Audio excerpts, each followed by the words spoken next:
করছি। এটি এমন একটি সূরা যেটার আয়াতগুলো নিয়ে পড়াশোনা করা আমার জন্য সবসময় কিছুটা আতঙ্কের। মূলত এর সাধারণ বাচনভঙ্গি কিংবা পুনরাবৃত্তির পূর্ণ ভাষা। আবার মাঝে মাঝে আল্লাহর কিতাব যতই সাধারণভাবে বর্ণিত বলে মনে হোক না কেন, আমাদের গভীরভাবেই পর্যবেক্ষণ করতে হয়, সামর্থ্য অনুযায়ী বোঝার চেষ্টা করতে হয়, এবং সাথে সাথে যুগ যুগ ধরে যে সকল আলেম ওলামারা এর আয়াতসমূহ নিয়ে গবেষণা করে গেছেন ও এগুলো থেকে প্রাপ্ত শিক্ষা বর্ণনা করে গেছেন, তাদের কাজগুলো থেকে সাহায্য নিতে হয়। আর আসলে আমি সূরাটির কাজ অনেক দিন বন্ধ রেখেছিলাম, তাই আলহামদুলিল্লাহ এই দার্স আমার জন্য ভালো একটা সুযোগ, যাতে করে পুনরায় এটার কাজে আবার ফিরে যেতে পারি। নিজের গবেষণা আবারও শুরু করতে পেরেছি, আর অতীতের মুফাসসিরদের কাজগুলো এই সুযোগে ভালো করে দেখে নিয়েছি। এই সূরাকে কেন্দ্র করে এখন আমার অসংখ্য নোট নেওয়া হয়ে গেছে বলা যায়, যেগুলো আপনাদের সাথে শেয়ার করতে চাই। তবে আমার বিবেচনায় এই নোটগুলো থেকে বাছাইকৃত অংশ সহজ ও সরল ভাষায় আপনাদের জন্য উপস্থাপন করাই উত্তম। কেননা যদি সেগুলো হুবহু সামনে নিয়ে আসি তাহলে আপনাদের বুঝতে সমস্যা হতে পারে। এগুলো কিছুটা জটিল সাহিত্যিক আলোচনা, এবং সাথে ভাষাগত পর্যবেক্ষণগুলো আসলেই জটিল। আমি এই নোটগুলো পুনরায় সংকলন করেছি এবং সাথে সাথে সংক্ষেপণ এবং সরলভাবে উপস্থাপনের চেষ্টাও করেছি, যাতে ভাষা বুঝতে সমস্যা না হয়। এজন্যই কিছুটা সময় লেগেছে। অবশ্যই লক্ষ্য রেখেছি যাতে সূরাটির সঠিক মেসেজ কোনোভাবেই বিকৃত না হয় এবং পূর্ববর্তী আলেমদের ট্র্যাডিশন অক্ষুণ্ণ থাকে।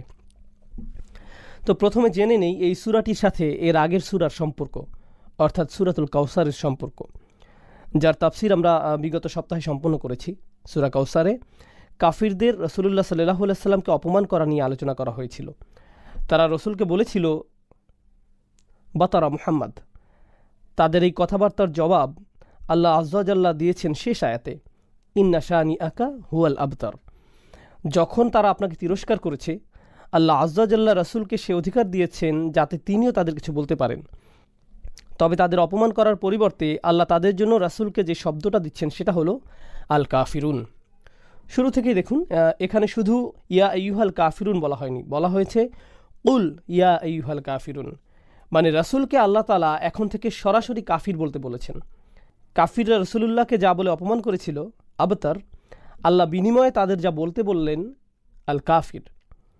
বিষয়টা সামনে আরও স্পষ্ট হবে ইনশাআল্লাহ তাআলা। তারা কিভাবে অপমান করতে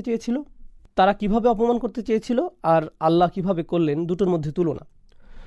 প্রথম কথা হচ্ছে, যেভাবে তারা রাসূলকে অপমান করতে চেয়েছে তা কোনোভাবেই বাস্তবতার সাথে খাপ খায়নি। সেই চেষ্টা যে তার নাম, তার খ্যাতি ইতিহাস থেকে মুছে যাক, এটা কখনোই বাস্তবায়িত হয়নি। সেটা সত্যও ছিল না। বাস্তবে সেটার পুরোপুরি উল্টোই হয়েছে। তার নামের চর্চা বিচার দিবস পর্যন্ত চলমান থাকবে সাল্লাল্লাহু আলাইহি ওয়াসাল্লাম। তো তারা যে নাম রাসূলকে দিয়েছিল সেটা থেকে তিনি বহু দূরে। অন্যদিকে তাদের যে নাম দেয়া হলো আল কাফিরুন পরিপূর্ণভাবে মিলে যায়। আরেকটা পার্থক্য হচ্ছে, কাফিররা রাসূলুল্লাহকে তার কোনো চরিত্র, আচরণ কিংবা তার কৃত কোনো কাজ নিয়ে হাসি ঠাট্টা করেনি, কারণ এসব বিষয়ে সমালোচনার জায়গা ছিল না। কিন্তু কাফির যে নাম আল্লাহ তাদের দিয়েছেন সেটা তাদের কর্মের সাথে জড়িত, যেটার জন্য বাস্তবেই তারা অভিযুক্ত। কাফির, যেটা সাধারণ অর্থ আমরা করি অবিশ্বাসী, এবং সেই দোষে তারা আসলেই দুষ্ট ছিল। এটা বাস্তবেই এমন কাজ যা মূলগতভাবে নিন্দনীয়। দ্বিতীয়টি হচ্ছে, সূরার শেষে যখন আল্লাহ বলছেন ইন্না শানিআকা হুয়াল আবতার, তিনি তাদেরকে বলছেন শত্রু। আর শানিয়া বলতে আমরা খুবই নিকৃষ্ট শত্রু বুঝি। এখন আমাদেরকে আল্লাহ থেকে জানানো হচ্ছে রাসূলুল্লাহ সাল্লাল্লাহু আলাইহি ওয়াসাল্লামের শত্রু আসলে কারা, যারা কুফুরের উপর অবিচল রয়েছে, যদিও বছরের পর বছর ধরে তাদের সত্য দিনের পথে ডাকা হচ্ছে, যাদের সাথে বছরের পর বছর সুন্দর আচরণ করে যাওয়া হচ্ছে, বছর ধরে সাবধান করা হচ্ছে, কিন্তু কোনোভাবেই তারা মানছে না। শুধু যে সত্য বার্তার বিরুদ্ধে তারা বলছে এমন না, বরং আল্লাহর সম্মানিত বার্তাবাহককেই তারা অপমান করছে। এই মানুষটাই হচ্ছে সবচাইতে বিরুদ্ধবাদী শত্রু। তো এখানে তাদেরকে শানিয়া বলার পরিবর্তে আল্লাহ তাদের বলছেন কাফির, কারণ দুটোর মধ্যে কোনো পার্থক্য নেই। আপনারা হয়তো জেনে থাকবেন, সামনে একটি মাদানী সূরাতে আল্লাহ রাসূলুল্লাহ সাল্লাল্লাহু আলাইহি ওয়াসাল্লামকে আদেশ করেন, ইয়া আইয়ুহান নাবিয়্যু জাহিদুল কুফারা ওয়াল মুনাফিকিন আগলুজ আলাইহিম ওয়া মাওয়াহুম জাহান্নাম ওয়া বিসাল মাসির। লড়াই করুন, সংগ্রাম করুন এই কাফিরদের বিরুদ্ধে, মুনাফিকদের বিরুদ্ধে, আর তাদের সাথে কঠোর আচরণ করুন। আল্লাহ তার নবীকে বলছেন কাফিরদের সাথে কঠোর হওয়ার জন্য। আমরা শীঘ্রই দেখব কেন তিনি রাসূলকে কাফিরদের সাথে কঠোর হতে বলেছেন। যখন আমরা এই আয়াতটি দেখব, যেখানে রাসূলুল্লাহ যে প্রকৃতিগতভাবে কঠোর নন তা বলা হয়েছে, তিনি খুবই কোমল এবং দয়াশীল। কোরআনে আয়াতের পর আয়াত আছে যেখানে রাসূলুল্লাহ সাল্লাল্লাহু আলাইহি সাল্লাম যে কতটা কোমল তার বর্ণনা করা হয়েছে। এমনকি মাক্কি সূরাগুলোতেও, যে আয়াতগুলো এই মাদানী আয়াতগুলোর পূর্বে নাজিল হয়েছে, সেখানেও দেখা গেছে রাসূলুল্লাহ কাফিরদের সাথে খুবই কোমল সুরে কথা বলছেন। উপরে যে আয়াতটির কথা বলা হচ্ছে সেটি নিঃসন্দেহে অবিশ্বাসীদের প্রতি নাজিল হওয়া কোরআনের সবচাইতে কঠিন আয়াতগুলোর একটি, খুবই শক্তিশালী আয়াত, যেখানে রাসূলকে কাফিরদের সাথে কঠোর হতে বলা হচ্ছে। আরেকটি বিষয় হচ্ছে, এই কাফিররা এরা বিশ্বাসীদের থেকে সংখ্যায় অনেক বেশি, শক্তিতেও তাদের থেকে অনেক বেশি, রাজনৈতিকভাবে তারা উপরে, সামাজিক অবস্থার দিক দিয়েও তারা উপরে। আর তাই এই অবস্থার পরিপ্রেক্ষিতে যখন তারা রাজনৈতিক ও সামাজিকভাবে ঊর্ধ্বে এবং একই সাথে রাসূলুল্লাহর বংশধর আর এগোচ্ছে না, তারা নিজেদেরকে খুবই শক্তিশালী অবস্থায় আর রাসূলকে দুর্বল অবস্থায় প্রতীত ধরে নিচ্ছে। তারা ভাবছে যে তাদের এই অবস্থায় সহজেই তারা তাকে চাপ প্রয়োগ করতে পারবে। এই অবস্থায় রাসূল কিছুটা ছাড় দিতে বাধ্য হবেই। তাই তারা রাসূলুল্লাহকে প্রস্তাব দেয়, যা আপনারা আগে হয়তো শুনেছেন, যে তুমি 1 বছর আমাদের সাথে কুফর অবলম্বন করবে, আমরা পরের বছর ইসলাম পালন করব। অন্যভাবে বললে 1 সিজন শিরক চলবে আর পরের সিজন ইসলাম, তারপর আবার, অর্থাৎ দেয়া নেয়া চলবে। অথবা আমরা তোমাকে কিছু ধন সম্পদ এটা সেটা দেব, আমাদেরকে ছেড়ে চলে যাও, আমাদের ধর্ম নিয়ে আমাদের থাকতে দাও। মানে এই ধরনের প্রস্তাব তারা রাসূলের প্রতি রাখছিল। তাদের এই ধরনের প্রস্তাবগুলো থেকে দুটো বিষয় বোঝা যায়। এক, তারা বুঝতে পারে যে এই ব্যক্তি সে কখনোই তার কাজ থেকে অব্যাহতি নিবে না, যে পথে সে মানুষদের ডাকতেই থাকবে, আর আমরাও কখনোই তার ডাকে সাড়া দিব না। তাই একমাত্র সমাধান হচ্ছে যেটাকে বলে রাজনৈতিক সমঝোতা, আমরা কিছু ছাড় দেই, তোমরা কিছু ছাড় দাও। আল্লাহ আযজা ওয়া জাল্লা কোরআনে বলছেন, অদ্দু লাউ তুদহিনু ফায়ুদহিনুন, তারা শুধুমাত্র এটাই চায় যে তুমি কিছুটা শিথিল হও, যাতে তারাও কিছুটা শিথিল হতে পারে। অর্থাৎ আমরা কিছুটা ছাড় দিয়ে দেই, তুমি কিছুটা দিয়ে দাও, এতে আমাদের সবারই ভালো হয়, এটাই তারা চায়। অর্থাৎ তারা বুঝতে পারছে যে মুহাম্মদ কখনোই ছাড় দেবে না, অন্ততপক্ষে টুকটাক কিছু বিষয় তার থেকে নেওয়া যেতে পারে, কিছু অংশ হয়তোবা, আর সে কখনোই আমাদের ধর্ম মেনে নেবে না। তো আমরা তাকে একটু আধটু মেনে নিতে অনুরোধ করি। আর জেনে নিন, এটা শয়তানেরও একটা কৌশল। কুরাইশরা শয়তানেরই একটা ক্লাসিক কৌশল অনুসরণ করেছে।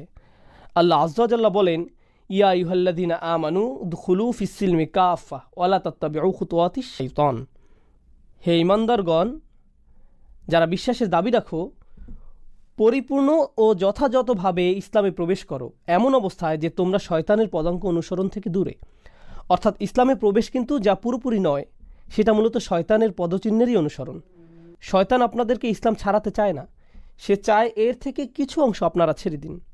আরে শুধু এটুকুই তো, ছেড়ে দাও, পরের বার যখন আসবো তখন হয়তো আরেকটু দিব। আমার উস্তাদ বাঁধের উদাহরণ দিতেন। সেই বাঁধ দেখেছেন কখনো, যেটা পানি ধরে রাখে? সেই বাঁধ ধ্বংস করতে হলে আপনাকে পুরো বাঁধে ফাটল ধরাতে হবে না, যেটা করতে হবে শুধুমাত্র একটা চির বা ফাটল ধরাতে হবে। সময়ের সাথে সাথে কী হবে জানেন? সেই ফাটল ধীরে ধীরে বড় হতে থাকবে, যতক্ষণ না পুরো বাঁধটাই ধ্বংস হয়ে যায়। আপনার পুরো বাঁধ নিয়ে চিন্তা করার প্রয়োজন নেই, আপনার শুধুই প্রথম চিরটা ধরানোর প্রয়োজন, বাকিটা নিজে নিজেই হয়ে যাবে। তো এটাই হচ্ছে পরিকল্পনা যা কুরাইশরা করেছিল। যদিও আগের সূরাতে আল্লাহ তাআলা দুটো কাজ করেছিলেন। এক, তিনি তার রাসূলকে এত দিয়েছেন যে তোমরা তাকে কোনো কিছু দিয়েই পটাতে পারবে না। আল্লাহ তার রাসূলকে দিয়েছেন আল কাউসার, ইন্না আ'তাইনাকা আল কাউসার। তো এখন তোমরা তাকে যাই দিতে চাও না কেন, ধন সম্পদ, ক্ষমতা, সম্মান, আল্লাহ তাকে এর চাইতে ঢের বেশি আগেই দিয়ে দিয়েছেন। তোমরা যা কিছু দিতে পারো তা কখনোই আল্লাহ যা দিয়েছেন তার সাথে প্রতিযোগিতা করতে পারবে না। অর্থাৎ তাদের উৎকোচ কোনো কাজে আসছে না, আর ধোপে টিকছে না। তার উপর তোমরা তাকে ভীতও করতে পারবে না, কেননা এর আগের সূরাতেই তার শত্রুদের কি হয়েছিল? ইন্না শানিআকা হুয়াল আবতার, শত্রু ইতিমধ্যেই শেষ। রাসূলকে রক্ষা করার জন্য আল্লাহ আযজা ওয়া জাল্লা নিজেই আছেন। তাই এই মুহূর্তে তোমার ভয় পাবার কিছুই নেই, আর তোমার তাদের কোনো প্রস্তাব বা কথাবার্তায় সাড়া দেওয়ার কোনো প্রয়োজন নেই। তুমি সরাসরি তাদের সামনে যাও আর বলো, ইয়া আইয়ুহাল কাফিরুন, কুল ইয়া আইয়ুহাল কাফিরুন। সূরাটির অবস্থান এক্ষেত্রে খুবই গভীর, আগের সূরাটির সাথে প্রগাঢ় সম্পর্ক। তো এটা অনেকটা এমন যে আল্লাহ তাআলা বলছেন, এখন যখন আমরা তোমার হৃদয়কে আমাদের বাণীগুলো দ্বারা শক্তিশালী করেছি, আমি কওলিনা, ইন্না আ'তাইনাকাল কাউসার ইন্না শানিআকা হুয়াল আবতার। আমাদের সে সমস্ত পবিত্র বচন যা আমরা তোমাকে দিয়েছি, তাই তুমি তাদের সম্পর্কে ভাবতে যেও না আর তাদের দিকে ঘুরেও তাকাবে না। তোমার তাদেরকে নিয়ে চিন্তা করার প্রয়োজন নেই যে তারা কেমন প্রতিক্রিয়া দেখাবে। ফাকুল ইয়া আইয়ুহাল কাফিরুন লা আ'বুদু মা তা'বুদুন। এতক্ষণ শুধুমাত্র আগের সূরার সাথে সম্পর্কিত আলোচনা আমরা শুনেছি। এখন এই সূরার ভূমিকামূলক কিছু কথাবার্তা আমরা শেয়ার করব। তারা কিছুটা ছাড় দিতে চেয়েছিল, রাসূলের কথা সামান্য হলেও মেনে নিতে চেয়েছিল, কিন্তু আল্লাহ ঠিকই তাদের আল কাফিরুন বলছেন। আল্লাহ তাদের আপোষকারী বলেন নাই, আপোষের চেষ্টারত দলও বলেননি, এমনকি মুশরিকুনও বলেননি। এই সূরাতে তিনি তাদেরকে সরাসরি কাফিরুন বলেছেন। এটা খুবই গুরুত্বপূর্ণ বোঝার জন্য। যারা অস্বীকার করেছে, কোরআনে তাদেরকে সাধারণত আল্লাযীনা কাফারু বলা হয়। আল্লাযীনা কাফারু কোরআনে শুধুমাত্র একটি জায়গায় আছে যেখানে তাদের সরাসরি কাফির বলে সম্বোধন করা হয়েছে, সূরা তাহরিমে, ইয়া আইয়ুহাল্লাযীনা কাফারু লা তা'তাযিরুল ইয়াওম ইন্নামা তুজসাউনা মা কুনতুম তা'মালুন। ইনশাআল্লাহ যখন আমরা কোনো সময় ওই আয়াতের ব্যাখ্যায় পৌঁছব, আমরা বুঝব যে এভাবে শুধুমাত্র তাদেরকে পরকালে বিচার দিবসে সম্বোধন করা হয়েছে। যদিও এই বিষয়ে আলেমদের ইজমা নেই যে আল্লাহই তাদের সাথে সরাসরি কথা বলছেন, কেননা কোরআনের অন্যান্য জায়গায় আল্লাহ তাআলা বলছেন ওয়ালা ইয়াতাকাল্লামুল্লাহু ইয়াওমাল কিয়ামাহ, পুনরুত্থান দিবসে আল্লাহ তাদের সাথে কথা বলবেন না। অর্থাৎ এমনকি শেষ বিচারে যখন সরাসরি বলা হবে তোমরা যারা অবিশ্বাস করছো, হয়তো এভাবে সম্বোধন আল্লাহ নন বরং ফেরেশতারা করবেন। তবে এই সূরাতে আল্লাহ আযজা জাল্লা তাদের সাথে কথা বলছেন না, তিনি তার বার্তাবাহককে তাদের সাথে কথা বলতে বলছেন। এবং যেই শব্দটি আল্লাহ তাদের জন্য বেছে নিয়েছেন, আল কাফিরুন, এখন এটা বোঝা আপনাদের জন্য জরুরি যে তারা কখনোই আল্লাহকে অস্বীকার করেনি, বরং তাদের যদি জিজ্ঞেস করা হয় আসমান জমিন কে সৃষ্টি করেছে, ওয়ালা ইন সাআলতাহুম মান খালাকাস সামাওয়াতি ওয়াল আরদ লা ইয়াকুলুন্নাল্লাহ, তাদের যদি জিজ্ঞেস করো আসমানসমূহ এবং এই জমিন কে সৃষ্টি করেছে, আল্লাহ বলছেন নিশ্চিত থাকো তারা অবশ্যই বলবে আল্লাহ। হ্যাঁ, এই মুশরিকরাই বলবে আল্লাহ। কুফর বলতে বোঝায় আমি আল্লাহকে অস্বীকার করছি, কিন্তু শিরক বলতে বোঝায় আমি আল্লাহকে অস্বীকার করছি না, তবে তার সাথে আরও পার্টনার আছে এমন বিশ্বাস রাখছি। আপনারা নিশ্চয়ই এসবের সংজ্ঞা জেনে থাকবেন। তো তারা যে অপরাধ করেছে আমরা সেটাকে শিরক বলেই জানি, কিন্তু আল্লাহ তাদের এই সূরাতে বলছেন আল কাফিরুন। জি হ্যাঁ, লক্ষ্য করুন, স্পষ্ট পার্থক্য বিদ্যমান। আল্লাহ বলেননি ইয়া আইয়ুহাল মুশরিকুন, আর যদিও তারা আপোষ করতে চাচ্ছিল, তারপরেও আল্লাহ এমন কঠিন শব্দ ব্যবহার করেছেন যারা পরিত্যাগ করে, যারা অস্বীকার করে। কেন এই শব্দের ব্যবহার? চমৎকার প্রশ্ন, যেটার উত্তর আমরা সামনে আলোচনার চেষ্টা করব ইনশাআল্লাহ তাআলা। প্রথমে যে বিষয়টি আমাদের সামনে আনা প্রয়োজন, এই প্রস্তাবগুলো রাসূলের কাছে কারা নিয়ে আসছিল? রাসূলুল্লাহ সাল্লাল্লাহু আলাইহি সাল্লামের নিকট এগুলো নিয়ে আসছিল আসওয়াদ বিন আব্দুল মুত্তালিব, উমাইয়া ইবনে খালফ, ওয়ালিদ ইবনে মুগীরা, আস ইবনে ওয়াইল, যারা ছিল কুরাইশদের লিডার। তারাই ঘুরে ফিরে আসছিল আর রাসূলের সামনে বারবার এসব প্রস্তাব রাখছিল সাল্লাল্লাহু আলাইহি ওয়াসাল্লাম। সম্ভবত অনেক দিন বা বেশ কয়েক মাস আগে আমি আপনাদের সূরাতুল আবাসার তাফসিরে একটা বিষয় বুঝিয়েছিলাম। ইসলামিক দাওয়া বা দ্বীনের মূল বার্তা আরেকজনের নিকট পৌঁছানো অনেকটা জিনিসপত্র বিক্রির মতো। যদিও স্পষ্ট পার্থক্য আছে, তারপরও গভীর মিল রয়েছে দুটোর মধ্যে। যখন আপনি কোনো কিছু বিক্রি করেন, ক্ষমতার আসনে কে থাকে বলুন তো? ক্রেতা নাকি বিক্রেতা? ক্রেতা। বিষয়টা আরও প্রগাঢ় হয় যখন বিক্রেতা বিক্রয়ের জন্য বেশি আগ্রহী থাকে। তখন ক্রেতা ভাবে যে এত বেশি জোর খাটাচ্ছে, আমার আরও দাম কমানো উচিত, কারণ দরকার তো তার বেশি, বিক্রেতার বেশি, আমার কি আসে যায়। একইভাবে কাফিররাও ভাবছিল যে এই মুহাম্মদ এ তো খুবই আগ্রহী আমাদেরকে তার ধর্ম বোঝানোর জন্য, খুবই মরিয়া, বারবার বলেই যাচ্ছে, আমাদেরকে আরও কঠিন হওয়া উচিত। এই সুযোগ সাড়া দেওয়ার আগে তার থেকে বেশ কিছু সুযোগ সুবিধা বাগিয়ে নেই, কিছুটা দরাদরি তো করাই যায়। শোনো, আমরা তোমার প্রোডাক্ট অবশ্যই নিব, কিন্তু তুমিও আমাদের থেকে কিছু নাও। এমন করলে কেমন হয়? আমরা তোমাকে 1 বছর অনুসরণ করি, তুমি আমাদেরকে 1 বছর করো। তারা বুঝতে পারছিল যে রাসূলুল্লাহ সাল্লাল্লাহু আলাইহি সাল্লাম তাদেরকে রাজি করানোর জন্য মরিয়া হয়ে পড়েছিলেন, কিন্তু আল্লাহ তার রাসূলকে জানালেন, না, তোমার মরিয়া হবার প্রয়োজন নেই, বরং আমিই তাদের কথার জবাব দিব। তুমি বরং তাদেরকে বলো যা আমি তোমাকে বলতে বলেছি। কুল ইয়া আইয়ুহাল কাফিরুন। এখানে আল কাফিরুন শব্দটা ইসম রূপে ব্যবহার করা হয়েছে, আল্লাযীনা কাফারু বলা হয়নি, যার অর্থ হচ্ছে তারা যারা অবিশ্বাস করেছে, বরং আল কাফিরুন হচ্ছে একটি বিশেষ্য ইসম, যেটাকে নির্দিষ্টভাবে ইসমে ফাইল বলে। অর্থাৎ যাদের এখন অবিশ্বাস করতে দেখা যাচ্ছে, আগামী দিনগুলোতেও তারা অবিশ্বাস করে যাবে এবং অতীতেও তারা অবিশ্বাস করে আসছিল। অন্যভাবে বললে আল্লাহ এখানে তাদের কথা বলছেন যারা কখনো পরিবর্তিত হবে না। তোমরা রীতিমতো অন্তরে কুফর প্রতিষ্ঠা করে ফেলেছ, কোনো উপায় আর বাকি রাখুনি যে তোমরা এখন পাল্টাবে। আর এই ব্যাপারে নিশ্চয়তা কে দিচ্ছেন? এটা রসুল নয় যিনি এর নিশ্চয়তা দিচ্ছেন, বরং আল্লাহ নিজে এর নিশ্চয়তা দিচ্ছেন। তাই তাদের আল কাফিরুন বলে ডাকছেন। এখন বুঝতে পারছেন? যখন আল্লাহ বলছেন ইয়া আইয়ুহাল্লাযীনা কাফারু, এর অর্থ দাঁড়ায় তোমরা যারা অবিশ্বাস করেছ, অর্থাৎ অতীতে। সম্ভাবনা আছে যে তারা ভবিষ্যতেও করতে পারে, তবে নাও করতে পারে। কিন্তু যখন আল্লাহ তাদেরকে বলছেন আল কাফিরুন, এর দ্বারা চিরকালের জন্য তাদের ভাগ্য নির্দিষ্ট হয়ে গিয়েছে, চিহ্নিত হয়ে গিয়েছে যে তাদের আর পরিবর্তন হবার নয়, কোনো আশা নেই। যার দ্বারা আরও একটি গুরুত্বপূর্ণ প্রশ্নের উত্তর পাওয়া যায়। এই সূরাটি সকল কাফিরদের উদ্দেশ্য করে বলা হয়নি, বরং নির্দিষ্ট একদল কাফিরদের উদ্দেশ্যে বলা হয়েছে, যাদের ইসলাম গ্রহণের জন্য সবচাইতে সেরা সুযোগ দেওয়া হয়েছিল। আর জেনে এখন কেন আমি সর্বোচ্চ সেরা সুযোগ বলছি? যখন কেউ কাউকে দিনে আমন্ত্রণ জানায়, তার জন্য এটাই ইসলামে আসার একটি সুযোগ, যদিও এটা নির্ভর করে যে তাকে কেমন ভাষায় ইসলাম বোঝানো হচ্ছে। যে ইসলাম জানাচ্ছে তার কথা আল্লাহ কতটুকু বরকত দিয়েছেন, চারপাশের পরিবেশ, সাথে যিনি আমন্ত্রণ জানাচ্ছেন তার চরিত্র অনেক জরুরি। কেননা কারো কথাবার্তা যতই ভালো হোক না কেন, তার চরিত্রের সাথে কথার মিল না থাকলে সে কথা ফলপ্রসূ হয় না। এখন আসুন, এই কাফিররা তারা কার দ্বারা দিন ইসলামে আমন্ত্রিত হয়? যে কোনো সাধারণ বক্তা নয়। তাদের দিনে দাওয়াত দেন স্বয়ং রাসূলুল্লাহ সাল্লাল্লাহু আলাইহি সাল্লাম। আর এক্ষেত্রে তারা কার চরিত্র সামনে পায়? বছরের পর বছর ধরে তারা চরিত্র দেখেছিল। শুধু বছর নয়, আসলে তারা তাকে জেনেছিল সমগ্র জীবন ধরে, তার জন্মের পর থেকেই। আল্লাহ বলেন ওয়ামা সাহিবুকুম বিমাজনুন, সাহিব তাকে বলে যে কিনা আপনার সাথে সবসময় ছিল, সমগ্র জীবন ধরেই ছিল। অর্থাৎ তারা তার চরিত্র সামনে থেকে দেখেছে, তার কথাবার্তা বেশ সরাসরি শুনেছে, যার মানে দাঁড়ায় এর চাইতে ভালোভাবে ইসলামে আমন্ত্রণ, এর চাইতে ভালো দাওয়া কোনোভাবেই হতে পারে না। রাসূলুল্লাহ সাল্লাল্লাহু আলাইহি সাল্লামের চাইতে কোনো ভালো দায়ী কখনোই হবে না। আর তিনি তার সর্বোচ্চ চেষ্টাটা তোমাদের জন্য করেছেন, অথচ তোমরা এক চুল পরিমাণও পরিবর্তিত হওনি। এখান থেকে স্পষ্ট হয় আল্লাহর কথা অনুযায়ী তোমরা এমন অবস্থায় আছো যেখান থেকে আর কোনো কিছুই আশা করা যায় না। শুধুমাত্র একভাবেই এখন তোমাদের বর্ণনা করা যায়, আর সেটা হচ্ছে ইয়া আইয়ুহাল কাফিরুন। এবং এই জন্যই আমরা এভাবে পাচ্ছি উল ইয়া আইয়ুহাল কাফিরুন। ও এখন আপনাদের কাছে ব্যাখ্যা করিনি যে কেন আল্লাহ শিরক শব্দের পরিবর্তে কুফর শব্দটি এখানে ব্যবহার করেছেন। কেননা তারা মূলত যেটা করেছিল সেটা শিরক।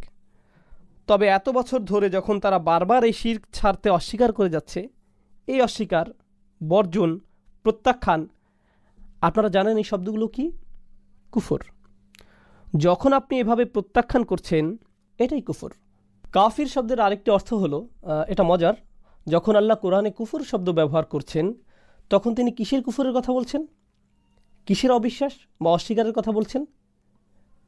ফামাই ইয়াকফুর বিল্লাহ, যে কেউ যে আল্লাহকে অবিশ্বাস করে, আল্লাযীনা ইয়াকফুরুনা বিআয়াতিল্লাহ ওয়া বিরুসুলিহি, যে কেউ যে অবিশ্বাস করে আল্লাহকে আর আয়াতসমূহকে বা পরকালীন বিচার দিবসকে বা তার প্রেরিত রাসূলদের, অথবা আরও নির্দিষ্টভাবে তার প্রেরিত শেষ রাসূলকে সাল্লাল্লাহু আলাইহি সাল্লাম। তাই যখন বলা হয় যারা অবিশ্বাস করেছ, অবিশ্বাস কিসে? আর এখানে আল্লাহ শুধু বলছেন তারা যারা অবিশ্বাস করেছ, সাথে বলছেন না যে তারা কিসে অবিশ্বাস করেছে। অন্যভাবে বললে এর দ্বারা বোঝায় আগের সকল বিষয়গুলোতে অবিশ্বাস। তোমরা অবিশ্বাস করেছো আল্লাহতে, যদিও তোমরা ভাবছো যে তোমরা বিশ্বাস করো। তোমরা ভাবো যে তোমরা কাবার চারপাশে আল্লাহর ইবাদত করছো, কিন্তু সত্যিকার অর্থে বললে তোমরা আল্লাহতে আসলে বিশ্বাস রাখো না। তোমরা এই রাসূলে অবিশ্বাস করছো সাল্লাল্লাহু আলাইহি সাল্লাম। তোমরা অবিশ্বাস করছো সকল আয়াতসমূহে যা তোমাদের নিকট আসছে। তোমরা নিজেদের সেই সচেতনতা যা নিয়ে তোমরা জন্ম হয়েছো সেটাকেও অবিশ্বাস করছো। হ্যাঁ, সকল মানুষের জন্ম হয়েছিল একটা ফিতরা নিয়ে, সেই ফিতরা নিয়ে যেটা আমাদের সকলের আত্মা জন্ম থেকেই জানে, লা ইলাহা ইল্লাল্লাহ। এটা আল্লাহকে রব হিসাবে স্বীকার করে। আল্লাহ তাআলা সূরা আরাফের 172 নম্বর আয়াতে আমাদের বলছেন, তিনি আমাদের এই প্রশ্ন করেছেন পৃথিবীতে আমাদের আগমনের পূর্বেই। তিনি বলেন আলাস্তু বিরব্বিকুম, আমি কি তোমাদের রব নই? আর আমরা কি বলেছিলাম? ক্বালু বালা শাহিদনা, হ্যাঁ অবশ্যই আমরা সাক্ষ্য দিচ্ছি। অর্থাৎ আমরা শাহাদা উচ্চারণ করেছি এখানে আসার পূর্বেই। মানে এই ইসলাম এটা আপনার মধ্যে আগের থেকেই ছিল, আর আপনি সেটা অস্বীকার করছেন, যেটা আপনার ভেতরে ইতোমধ্যেই বিদ্যমান। বাহিরেরটা অস্বীকার তো দূরের বিষয়, আপনি সেটাও অস্বীকার করছেন যা আছে আপনার ভিতরে, এবং আপনি এটা অস্বীকার করছেন চিরদিনের জন্য। তাই আপনার জন্য নির্বাচিত শব্দ হচ্ছে আল কাফিরুন। তবে আল কাফিরুন শব্দের জন্য এর চাইতেও অধিক শক্তিশালী অর্থ রয়েছে। কুফর শব্দটি আরবিতে শুধুমাত্র প্রত্যাখ্যান বা অস্বীকারের জন্যই না, এটার ব্যবহার হয় নিয়ামতের অস্বীকারের জন্য। যে কোনো অনুগ্রহ অস্বীকার, কুফরানুন নিয়ামাহ আরবিতে এভাবে বলা হয়। যে কোনো অনুগ্রহ এর প্রতি অকৃতজ্ঞতা। তোমরা তো হচ্ছে সেই মানুষ যারা আল্লাহর অনুগ্রহ, তার নিয়ামত পেয়ে যাচ্ছ মূলত ইব্রাহিম আলাইহিসসালামের দুয়ার বদৌলতে। আলাইহিসসালাম, তোমরা গ্রহণ করছো আল্লাযী আত'আমাহুম মিন জু' ওয়া আমানাহুম মিন খাউফ। তোমরা আসহাবুল ফিলের থেকে আশ্রয় পাচ্ছ। তোমাদের যেতে হয় রিহলাতা শীতা ইয় সয়ফ। তোমরা এই সকল নিয়ামত সর্বক্ষণ ভোগ করছো, এবং সবার উপরে তোমরা পেয়েছো আল্লাহর শেষ নবীকে সাল্লাল্লাহু আলাইহি সাল্লাম। তোমরা পেয়েছো ইব্রাহিমের সেই দোয়ার ফসল, রব্বানা ওয়াবআথ ফীহিম রাসূলাম মিনহুম। হ্যাঁ, এই উপহার তোমরাই পেয়েছো। সমগ্র দুনিয়ার এই লক্ষ কোটি মানুষের ভিড়ে শুধুমাত্র তোমরাই পেয়েছো এই শেষ রাসূলকে। আর তারপরেও তোমরা এতটা অকৃতজ্ঞ, তাই তোমাদের বলা হচ্ছে চিরন্তন অকৃতজ্ঞ। কুল ইয়া আইয়ুহাল কাফিরুন।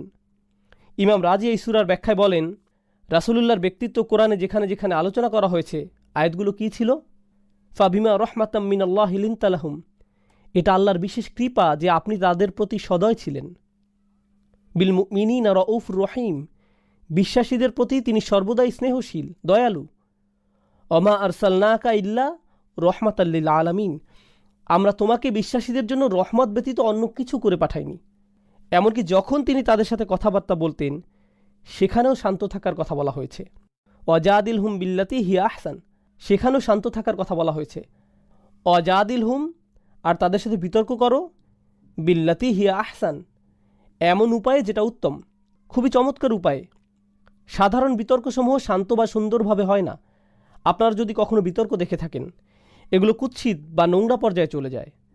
আর রাসূলকে নির্দেশ দেওয়া হলো, যদি আপনি তাদের সাথে বিতর্ক করেন, সেটা করুন খুবই সুষ্ঠু সুন্দর উপায়ে। সাল্লাল্লাহু আলাইহি সাল্লাম, এ কেমন দয়ার নমুনা তার সকল দাওয়াতি কর্মকাণ্ডে। ওয়া আনযির আশীরাতাকাল আকরাবিন। তোমার পরিবারের সবচাইতে কাছের মানুষদের সতর্ক করো। আর হ্যাঁ, দিনে আমন্ত্রণের ক্ষেত্রে সবচাইতে কঠিন পরীক্ষা হয় নিজের পরিবারের ক্ষেত্রে। চাচা মামারা বা নিজ গোত্রের মানুষরাই বেশি সমস্যার হয়, তারাই শত্রু হয়ে যায়। কুল্লা আসআলুকুম আলাইহি আজর ইল্লাল মাওয়াদ্দাতা ফিল কুরবা। সুবহানাল্লাহ, রাসূলকে বলা হচ্ছে, আমি তোমার কাছে কোনো প্রতিদান চাই না, শুধু এটাই চাই যে তুমি তোমার কাছের মানুষদের ভালোবাসবে। আমি চাই যে তুমি তোমার আত্মীয় স্বজনদের সাথে ন্যায় করবে। মূলত সে সময় যে অন্যায়টা আরবে বেশি হতে দেখা যেত, ইয়া আইয়ুহার রাসূল বাল্লিগ মা উনজিলা ইলাইকা মির রব্বিক। হে রাসূল, তোমার রবের পক্ষ থেকে যা তোমার প্রতি নাজিল হয়েছে তা পৌঁছে দাও।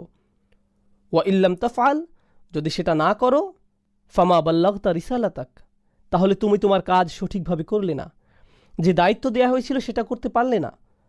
অন্যভাবে বললে, রাসূলুল্লাহ সাল্লাল্লাহু আলাইহি সাল্লামকে বারবার বলা হয়েছে বার্তা পৌঁছাও, ছড়িয়ে দাও, ছড়াতেই থাকো। এত প্রকটভাবে বলা হয়েছে যে ফাইদাল্লাযী বাইনাকা ওয়া বাইনাহু আদাওয়াতা কাআন্নাহু ওয়ালিয়্যুন হামীম। সূরাতুল হামীম আস-সাজদায় বলা হয়েছে, যদি এমনও হয় যে সে তোমার সাথে শত্রুতা পোষণ করা শুরু করে, তারপরেও তাকে কাছের বন্ধু হিসেবে দাওয়াত দিতে থাকো। আল্লাহর পক্ষ থেকে রাসূলুল্লাহ সাল্লাল্লাহু আলাইহি সাল্লামের জন্য উপদেশ এমনই ছিল। কিন্তু এই মানুষগুলো এমনই অবস্থায় পৌঁছেছে যে আল্লাহর রাসূলকে খুবই কঠিন কিছু বলতে বলা হচ্ছে, যা কিনা তার কোমল হৃদয় থেকে নিঃসরণ সম্ভব নয়। তার মুখ থেকে এমন ভাষা আসবেই না। আর তাই শুরুতেই কুল শব্দটি এসেছে। এই শব্দ নিজ থেকে সরাসরি বলতে পারবেন না, কারণ আপনি নরম মনের। তাই তাদের এমনভাবে বলুন যাতে বোঝা যায় যে আমি আপনাকে বলতে বলেছি, ইয়া আইয়ুহাল কাফিরুন। এই শব্দগুলো ইঙ্গিত করে যে দাওয়াতের সময় শেষ, সেই সময়কাল ফুরিয়ে গেছে। যদি আল্লাযীনা কাফারু বলা হতো, তাহলে হয়তো বুঝতাম যে হয়তো তারা ভবিষ্যতে পরিবর্তিত হবে। কিন্তু যখন এখানে বিশেষ্য বা ইসমের ব্যবহার হচ্ছে, বোঝা যাচ্ছে এটা অবিচলতা বোঝাচ্ছে। তোমরা কাফিরই থেকে যাবে। আর এই শব্দগুলোর উচ্চারণ রাসূলুল্লাহ সাল্লাল্লাহু আলাইহি সাল্লামের জন্য খুবই কঠিন, কেননা তিনি রহমত হিসাবেই দুনিয়াতে এসেছেন। আর মানুষদের নিয়ে তিনি সর্বদাই চিন্তিত, দুঃখিত। কিন্তু এখন ওনাকে বলা হচ্ছে, তোমাকে অবশ্যই এমন কিছু বলতে হবে যা তুমি নিজেও শুনতে পছন্দ করবে না। এর দ্বারা স্পষ্ট হলো যে এই মানুষরা আল্লাহর বার্তা নিতে পারেনি, এসব তারা আর কখনো নিতে পারবেও না। এরা হচ্ছে কাফিরদের স্পেশাল ব্র্যান্ড। তারা শুধু আল্লাহর দয়া থেকে বঞ্চিত হয়েছে এমন নয়, রসুল সাল্লাল্লাহু আলাইহি সাল্লামও তাদের আর দয়া প্রদর্শন করবেন না, ইচ্ছায় বা অনিচ্ছায়। যেখান থেকে আমরা আমাদের পরবর্তী পয়েন্টে যেতে পারি। সূরার শুরুর এই কুল শব্দটা দিয়েই আল্লাহ কত কিছু বুঝিয়ে দিলেন। এখান থেকেই কত শিক্ষা নেওয়া যাচ্ছে। লক্ষ্য করুন, কাফিররা ভাবছিল যে তাদের যাচাই বাছাইয়ের সুযোগ রয়েছে, কিংবা এখান থেকে একটু ওখান থেকে একটু বা যেমন মন চায় তেমন ধর্ম তারা অনুসরণ করতে পারবে। ঠিক যেমন বর্তমান সময়ে ফ্রিডম অফ রিলিজিয়ন বলা হয়। তারা যেমন চায় বিশ্বাস করতে পারে, চাইলে করতে পারে বা নাও করতে পারে। রাসূলুল্লাহ সাল্লাল্লাহু আলাইহি সাল্লাম এখানে নিজের চিন্তাভাবনা বা পছন্দ উপস্থাপন করছেন না। তিনি কি বলছেন? কুল মা ইয়াকুনু লি আন উবাদ্দিলা মিন তিলকাই নাফসি। আমার কোনো ক্ষমতা নেই যে তোমাদের সামনে যা আনছি তা থেকে আমি নিজে কোনো কিছুর পরিবর্তন করব। আমার সেই সামর্থ্য নেই। আমি তো আমার নিজের চিন্তাভাবনা তোমাদের সামনে রাখছি না, শুধুমাত্র আল্লাহর বার্তা তোমাদের সামনে রাখছি। অন্যভাবে বললে, তোমরা ভাবছো যে এই দিন থেকে কমানো বা বাড়ানো সম্ভব, তাই আমাকে কমাতে বাড়াতে বলছো। মনে করছো এটা আমার সিদ্ধান্ত, তাই 1 বছর তোমাদেরটা মানবো আর তোমরা আমার দিন 1 বছর মানবে এমন বলছো। আল্লাহ বলছেন তুমি তাদের সাথে কথা বলবে না। আমি বলবো কুল। আল্লাহ তাদের কথার জবাব দিবেন, তাদের বুঝিয়ে দিবেন যে এই দিনের সিদ্ধান্ত নেওয়ার কোনো ক্ষমতা রাসূলের নেই, সকল ক্ষমতা আল্লাহর। রাসূল তো শুধু যোগাযোগের মাধ্যম, আর এই জন্যই তাকে রসুল বা বার্তাবাহক বলা হচ্ছে সাল্লাল্লাহু আলাইহি ওয়াসাল্লাম। রাসূলগণ তো কখনো সিদ্ধান্ত নিতে পারেন না, তারা শুধু বার্তা পৌঁছান। হুকুমের ক্ষমতা, ইনিল হুকমু ইল্লা লিল্লাহ, সিদ্ধান্ত, নেতৃত্ব, আদেশ শুধুমাত্র আল্লাহর থেকে। কাফেরদের প্রতি এই ইঙ্গিত দেয়া হয়েছে কুল শব্দটি দ্বারা। তাদের সাথে আপোষ করার কোনো সুযোগ নেই, আল্লাহ সেটা করেন না। আর তারপর আমরা কথা বলেছি সেই বিষয়গুলো সম্পর্কে যেগুলোতে তারা অবিশ্বাস করেছিল। এখন আমরা, যদিও আমি এটা আগেও বলেছিলাম, আবারও প্রশ্নটি করছি, এই সূরা কাদের নিয়ে আলোচনা করছে? ভালোভাবে বুঝুন বিষয়টি। এই সূরা সকল কাফিরদের নিয়ে নয়, যে কোনো কাফিরকে এটা নিয়ে নয়, যে কোনো কাফিরকে নিয়ে এটা নয়, ইহুদি নাসারাদের নিয়ে নয়, আমার আপনার প্রতিবেশী যে কোনো কাফিরকে নিয়ে এখানে আলোচনা করা হচ্ছে না। এখানে আলোচনা হচ্ছে বিশেষভাবে, সুনির্দিষ্টভাবে সেই মানুষদের দলটি সম্পর্কে যারা আল্লাহর নেয়ামত জেনে বুঝে গ্রহণ করে, আল্লাহর প্রেরিত শেষ রসুলকেও তারাই পায়, তাকে সামনে থেকে দেখে, তার বহনকৃত শেষ আসমানি কিতাব তারা মুখ থেকেই তার শুনতে পায়, তার বহনকৃত শেষ আসমানি কিতাব তারা তার মুখ থেকেই শুনতে পায়। আর এত কিছুর পরেও, বছরের পর বছর চেষ্টা শেষে, আল্লাহর এত নিয়ামত গ্রহণের পরেও তারা কাফিরই থেকে যায়, অস্বীকার করে। তাদের জন্যই এই সূরাতে এই টাইটেল বরাদ্দ করা হয়েছে। আমি আপনাদের বিষয়টি এত জোরালোভাবে কেন বোঝাচ্ছি? কারণ বর্তমান সময়ে আমরা এতটাই উদাসীন হয়ে পড়েছি এই কোরআন নিয়ে, কাকে বলা হচ্ছে, কি বলা হচ্ছে না বুঝেই যাকে তাকে আমরা এই যে কোনো সূরার টার্গেট বানিয়ে দিচ্ছি। আমরা ধরে নিচ্ছি যে অমুক সূরাটি আসলে তমুকের জন্য, নিজের জন্য ভালোভাবে জানাই হয়নি। একজন অমুসলিমের সাথে দেখা হলো, কুল ইয়া আইয়ুহাল কাফিরুন লা আ'বুদু মা তা'বুদুন। আসলে ব্যাপারটা এত সরল না। আমরা আল্লাহর দ্বীনের এত সোজাসাপটা ব্যাখ্যা দাঁড় করাতে পারি না। বিশেষ করে আল্লাহর কিতাবের ক্ষেত্রে আমাদের অনেক বেশি সাবধানতা অবলম্বন করা প্রয়োজন। কিভাবে সেটার প্রয়োগ করা যায়, কার উপর প্রয়োগ করা যায়, খুবই ভালোভাবে জেনে নেওয়া উচিত। পুরোপুরি নিশ্চয়তা জরুরি।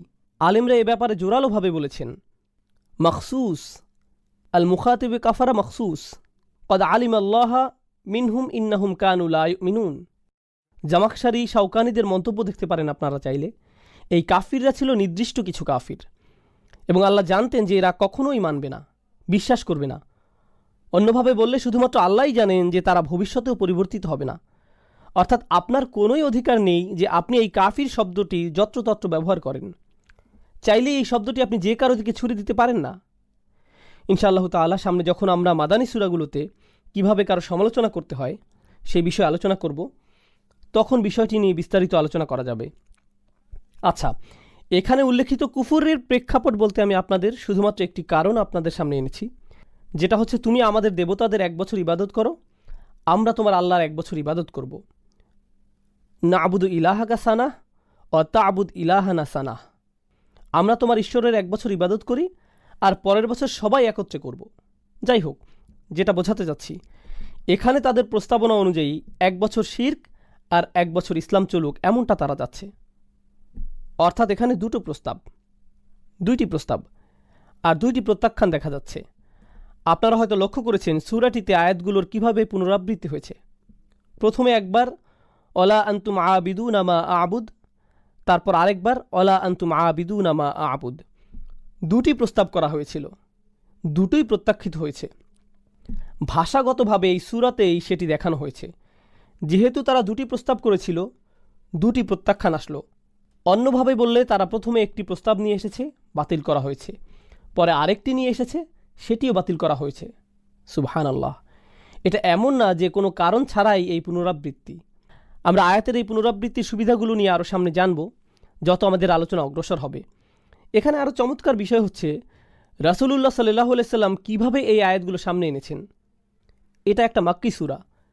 মুফাসসিরগণ সূরাটি নাজিলের প্রেক্ষাপট সম্পর্কে বলেছেন, ফাকামা আলা রুউসিহিম ফাকারাআহা আলাইহিম।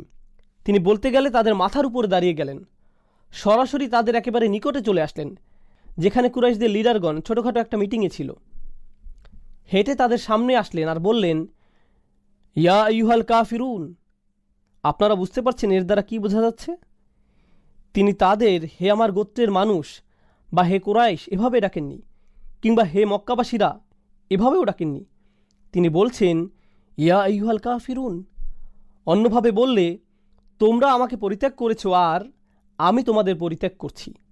বর্তমান সময়ের পরিভাষায় আমরা হয়তো বলবো, আমি আমার নাগরিকত্ব প্রত্যাখ্যান করলাম, তোমাদের সাথে আমার কিছুই নেই, পুরোপুরিভাবে আমি তোমাদের থেকে নিজেকে দূরে সরিয়ে নিচ্ছি। আচ্ছা, মুসলমানদের কাফিরদের থেকে বা সকল অবিশ্বাসীদের নিজেদের সম্পূর্ণভাবে আলাদা করে ফেলা, এটা তো মূলত প্রকাশ্যে যুদ্ধের ডাক দেওয়ারই নামান্তর। এটাকেই আপনারা বলতে পারেন যুদ্ধের ডাক। তোমাদের সাথে আমার কিছু নেই আর তোমরা সম্পূর্ণরূপে বাতিল, আর আমি এখন থেকে তোমাদের কোনো সম্মানিত নামে ডাকবও না, আমি শুধুমাত্র আল কাফিরুন নামে তোমাদের ডাকব। আর হ্যাঁ, এটা আসলে আমি নই, আমাকে এমন করতে বলা হয়েছে। এখানে কুল শব্দের ব্যবহারের মাধ্যমে কাফিরদের প্রতি সূক্ষ্ম অপমানও করা হয়েছে। কিভাবে? আল্লাহ তাদের এখন এতটাই ঘৃণা করেন যে তাদের সাথে সরাসরি কথা বলছেন না। একই সাথে এখানে রাসূলুল্লাহ সাল্লাল্লাহু আলাইহি সাল্লামের জন্য একটা পুরস্কারও রয়েছে। এখন আপনারা এটা নিশ্চয়ই জানেন, কাফিররা সবাই মানত যে রাসূলুল্লাহ সাল্লাল্লাহু আলাইহি সাল্লাম খুবই সত্যবাদী একজন মানুষ। এমনকি যখন তারা ওনাকে মিথ্যাবাদী প্রমাণ করতে চেয়েছে, তখনও তারা ভেতরে ভেতরে ভালোভাবেই সেটা জানত। এগুলো শুধুমাত্র তাদের ষড়যন্ত্রের অংশ ছিল। তারা নিশ্চিত ছিল যে এই মানুষ মিথ্যা বলতে পারেই না। তো যখন তিনি আসলেন আর তাদের আল কাফিরুন বলে সম্বোধন করলেন, তাদের মধ্যে যদি এক বিন্দুও সততা অবশিষ্ট থাকে, সেটা তাদের জন্য খুবই কষ্টের হওয়ার কথা। কারণ এখানে 2 ধরনের মানুষ আছে, তারা আপনাদের অপমান করতে চাইবে। প্রথম ধরনের হচ্ছে তারা যারা সর্বদাই মন্দ ভাষার ব্যবহার করে, মানুষদের অপমান করতে পছন্দ করে, কাউকে ছাড়ে না। এই ব্যক্তি যদি আপনাকে অপমান করে, আপনি ভাববেন কি আসে যায়, এ তো সবার সাথেই এমন করে। কিন্তু এখন কে তাদের কাফির বলছে? যিনি সমগ্র জীবন ধরে সর্বোচ্চ পর্যায়ের ভালো আচরণ সবার সাথে করেছেন এবং যার কথাবার্তা সর্বোত্তম। তাহলে এই মানুষটা তাদেরকে এভাবে বলছে, এর পেছনের কারণ কি? আপনাকে ঠিক কতটা খারাপ হতে হবে যদি রাসূলুল্লাহ সাল্লাল্লাহু আলাইহি সাল্লামকে আপনার প্রতি এভাবে বলাতে হয়? বিষয়টা আসলেই তাদের ইতিমধ্যে যা বলা হয়েছে তার সাথে অতিরিক্ত বিতৃষ্ণা আর কদর্যতা যোগ করে। আর এমনটা হয় রাসূল সাল্লাল্লাহু আলাইহি সাল্লামের অভিজাত চরিত্রের কারণে। তিনি যদি এমন কোনো মানুষ যার আচরণ খুবই ভালো, সে যদি কখনো কোনো কারণে আপনার সাথে মন্দ আচরণ করে, সেটা আপনার অনেক খারাপ লাগবে, নিজেকে নিজের ধিক্কার জানাতে মন চাইবে, নিজেকে দোষী বলে মনে হবে। কিন্তু কোনো নিচু প্রকৃতির মানুষ বা দুষ্ট চরিত্রের কেউ যদি আপনাকে মন্দ কিছু বলে, সেটা আপনার কিছুই মনে হবে না। আপনি ভাববেন এটা নিয়ে চিন্তা করার কোনো মানে হয় না। তো ব্যক্তি মুহাম্মদ নিজেই যে তাদেরকে এমনভাবে বলছেন, বিষয়টি এমনিতেই তাদের জন্য বড় অপমান। এরপর আল কাফিরুন শব্দটির বিশেষ কিছু ব্যাখ্যা আমরা জেনে নিই। হুয়া ইয়ালামু আন্নাহুম ইয়াগদিবুনা আইয়ানসাবু ইলা যালিক। রাসূল সাল্লাল্লাহু আলাইহি সাল্লাম ভালো করেই জানতেন তিনি যখন এই শব্দের ব্যবহার করবেন সেটা তাদের খুবই রাগান্বিত করবে। দালিল আলা আন্নাহু মাহরুসুন মিন ইনদিল্লাহ ফাহুয়া লা ইয়াবালি বিহিম লা বাতাগাহুম। এটি এমন একটি প্রমাণ যে আল্লাহ এই মুহূর্তে তাদের সন্তুষ্টি অসন্তুষ্টির পরোয়া করেন না। আগে তিনি চাইতেন তাদের সাথে নরম আচরণ হোক। যদি তারা তোমার শত্রু হয়েও আসে তাদের বন্ধু হিসেবে নাও, তাদেরকে নম্র ভাষায় ডাকো। কিন্তু এখন আল্লাহ আর তাদের পরোয়া করেন না, তাই তিনি তাদের প্রতি সর্বোচ্চ কড়া ভাষা ব্যবহার করছেন। অন্যভাবে বললে, এই মানুষদের দিনে আমন্ত্রণের সময় শেষ, আর আপনার দিনে প্রবেশের দরজা যদি বন্ধ হয়ে যায়, এর মানে হচ্ছে আপনার প্রতি রাসূলের দরদও শেষ হয়ে যাবে। রাসূলের দয়া এখন আর আপনার পাশে নেই সাল্লাল্লাহু আলাইহি সাল্লাম। এখন ইয়া আইয়ুহা শব্দটি থেকে বোঝা যাচ্ছে, আরবিতে ইয়া আইয়ুহা শব্দটি সাধারণত দুটি ক্ষেত্রে ব্যবহৃত হয়। প্রথম শব্দটি এটি ব্যবহার হয় আনুষ্ঠানিক প্রয়োগে, যেমন কোনো বাচ্চাকে সম্বোধনের ক্ষেত্রে এটি ব্যবহৃত হয় না। বিশেষ করে ক্লাসিক্যাল আরবিতে বলা হয় ইয়া ওয়ালাদ। যদি বলেন ইয়া আইয়ুহাল ওয়ালাদ, আপনি বাচ্চাটিকে অতিরিক্ত সম্মান, আনুষ্ঠানিকতার সাথে ডাকছেন, যেটা সঠিক নয়। রাসূলকে এই অতিরিক্ত সম্মান ও মর্যাদা দেওয়া হয় যখন আল্লাহ বলেন ইয়া আইয়ুহার রসুল, ইয়া আইয়ুহান নবী, ইয়া আইয়ুহাল মুজাম্মিল। এমনকি বিশ্বাসীদেরও এই সম্মান দেওয়া হয় যখন আল্লাহ বলেন ইয়া আইয়ুহাল্লাযীনা আমানু। কিন্তু এই ইয়া আইয়ুহা শব্দের অন্য ব্যবহার রয়েছে। এর দ্বারা কোনো গুরুত্বপূর্ণ বিষয় ইঙ্গিত করা হয়, অর্থাৎ যে বিষয়ে বলা হচ্ছে সেটি তুচ্ছ নয় বোঝাতে আইয়ুহা শব্দ ব্যবহৃত হয়। আর আনুষ্ঠানিকতা বোঝাতে বা দূরত্ব বোঝাতে অন্যভাবে বললে, আপনি যখন ইয়া ওয়ালাদ বলছেন, শিশুটির সাথে আপনার ঘনিষ্ঠ সম্পর্ক বোঝা যাচ্ছে, আপনি বাচ্চাটির কাছের কেউ বোঝা যাচ্ছে। কিন্তু যদি আপনি ইয়া আইয়ুহাল ওয়ালাদ বলেন, তাহলে এই বাচ্চা ও আপনার মধ্যে দূরত্ব আছে বোঝা যায়। আল্লাহ বলছেন ইয়া আইয়ুহাল কাফিরুন, অর্থাৎ আল্লাহ তাআলা কাফিরদের থেকে নিজেকে দূরে সরাচ্ছেন। আর এই শব্দগুলোতেও হুয়া ইলানু লাকাতিআ, আর এই শব্দগুলোতে আছে তাদের সাথে সকল সম্পর্ক ছিন্ন করার ঘোষণা। এখন আমার তোমাদের সাথে আর কিছু নেই, তোমাদেরও আমার সাথে কিছুই নেই। আর সকল কিছুই সূরাটির প্রথম আয়াতে। আমরা ধারণা করতে পারি হয়তো এগুলো সব আসছে শেষের আয়াতে, লাকুম দীনুকুম ওয়ালিয়া দিন এর ভিতরে। কিন্তু এই শুরুর আয়াতে ইয়া আইয়ুহা এর মাধ্যমে আল্লাহ এই সকল কিছু কাফিরদের জানিয়ে দিচ্ছেন। কাফিরুন শব্দটি দিয়ে তাদের জানিয়ে দিচ্ছেন, কুল শব্দটিতে তাদের জানান দিচ্ছেন সে বিচ্ছেদ ইতিমধ্যেই ঘটে গেছে। সুবহানাল্লাহ।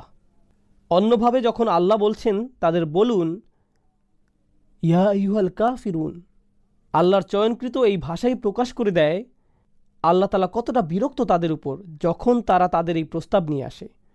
তিনি এতটাই বিরক্ত যে তাদের প্রস্তাব না করার পরিবর্তে আল্লাহ তাদের সরাসরি কাফির, প্রত্যাখ্যানকারী বলে সম্বোধন করছেন।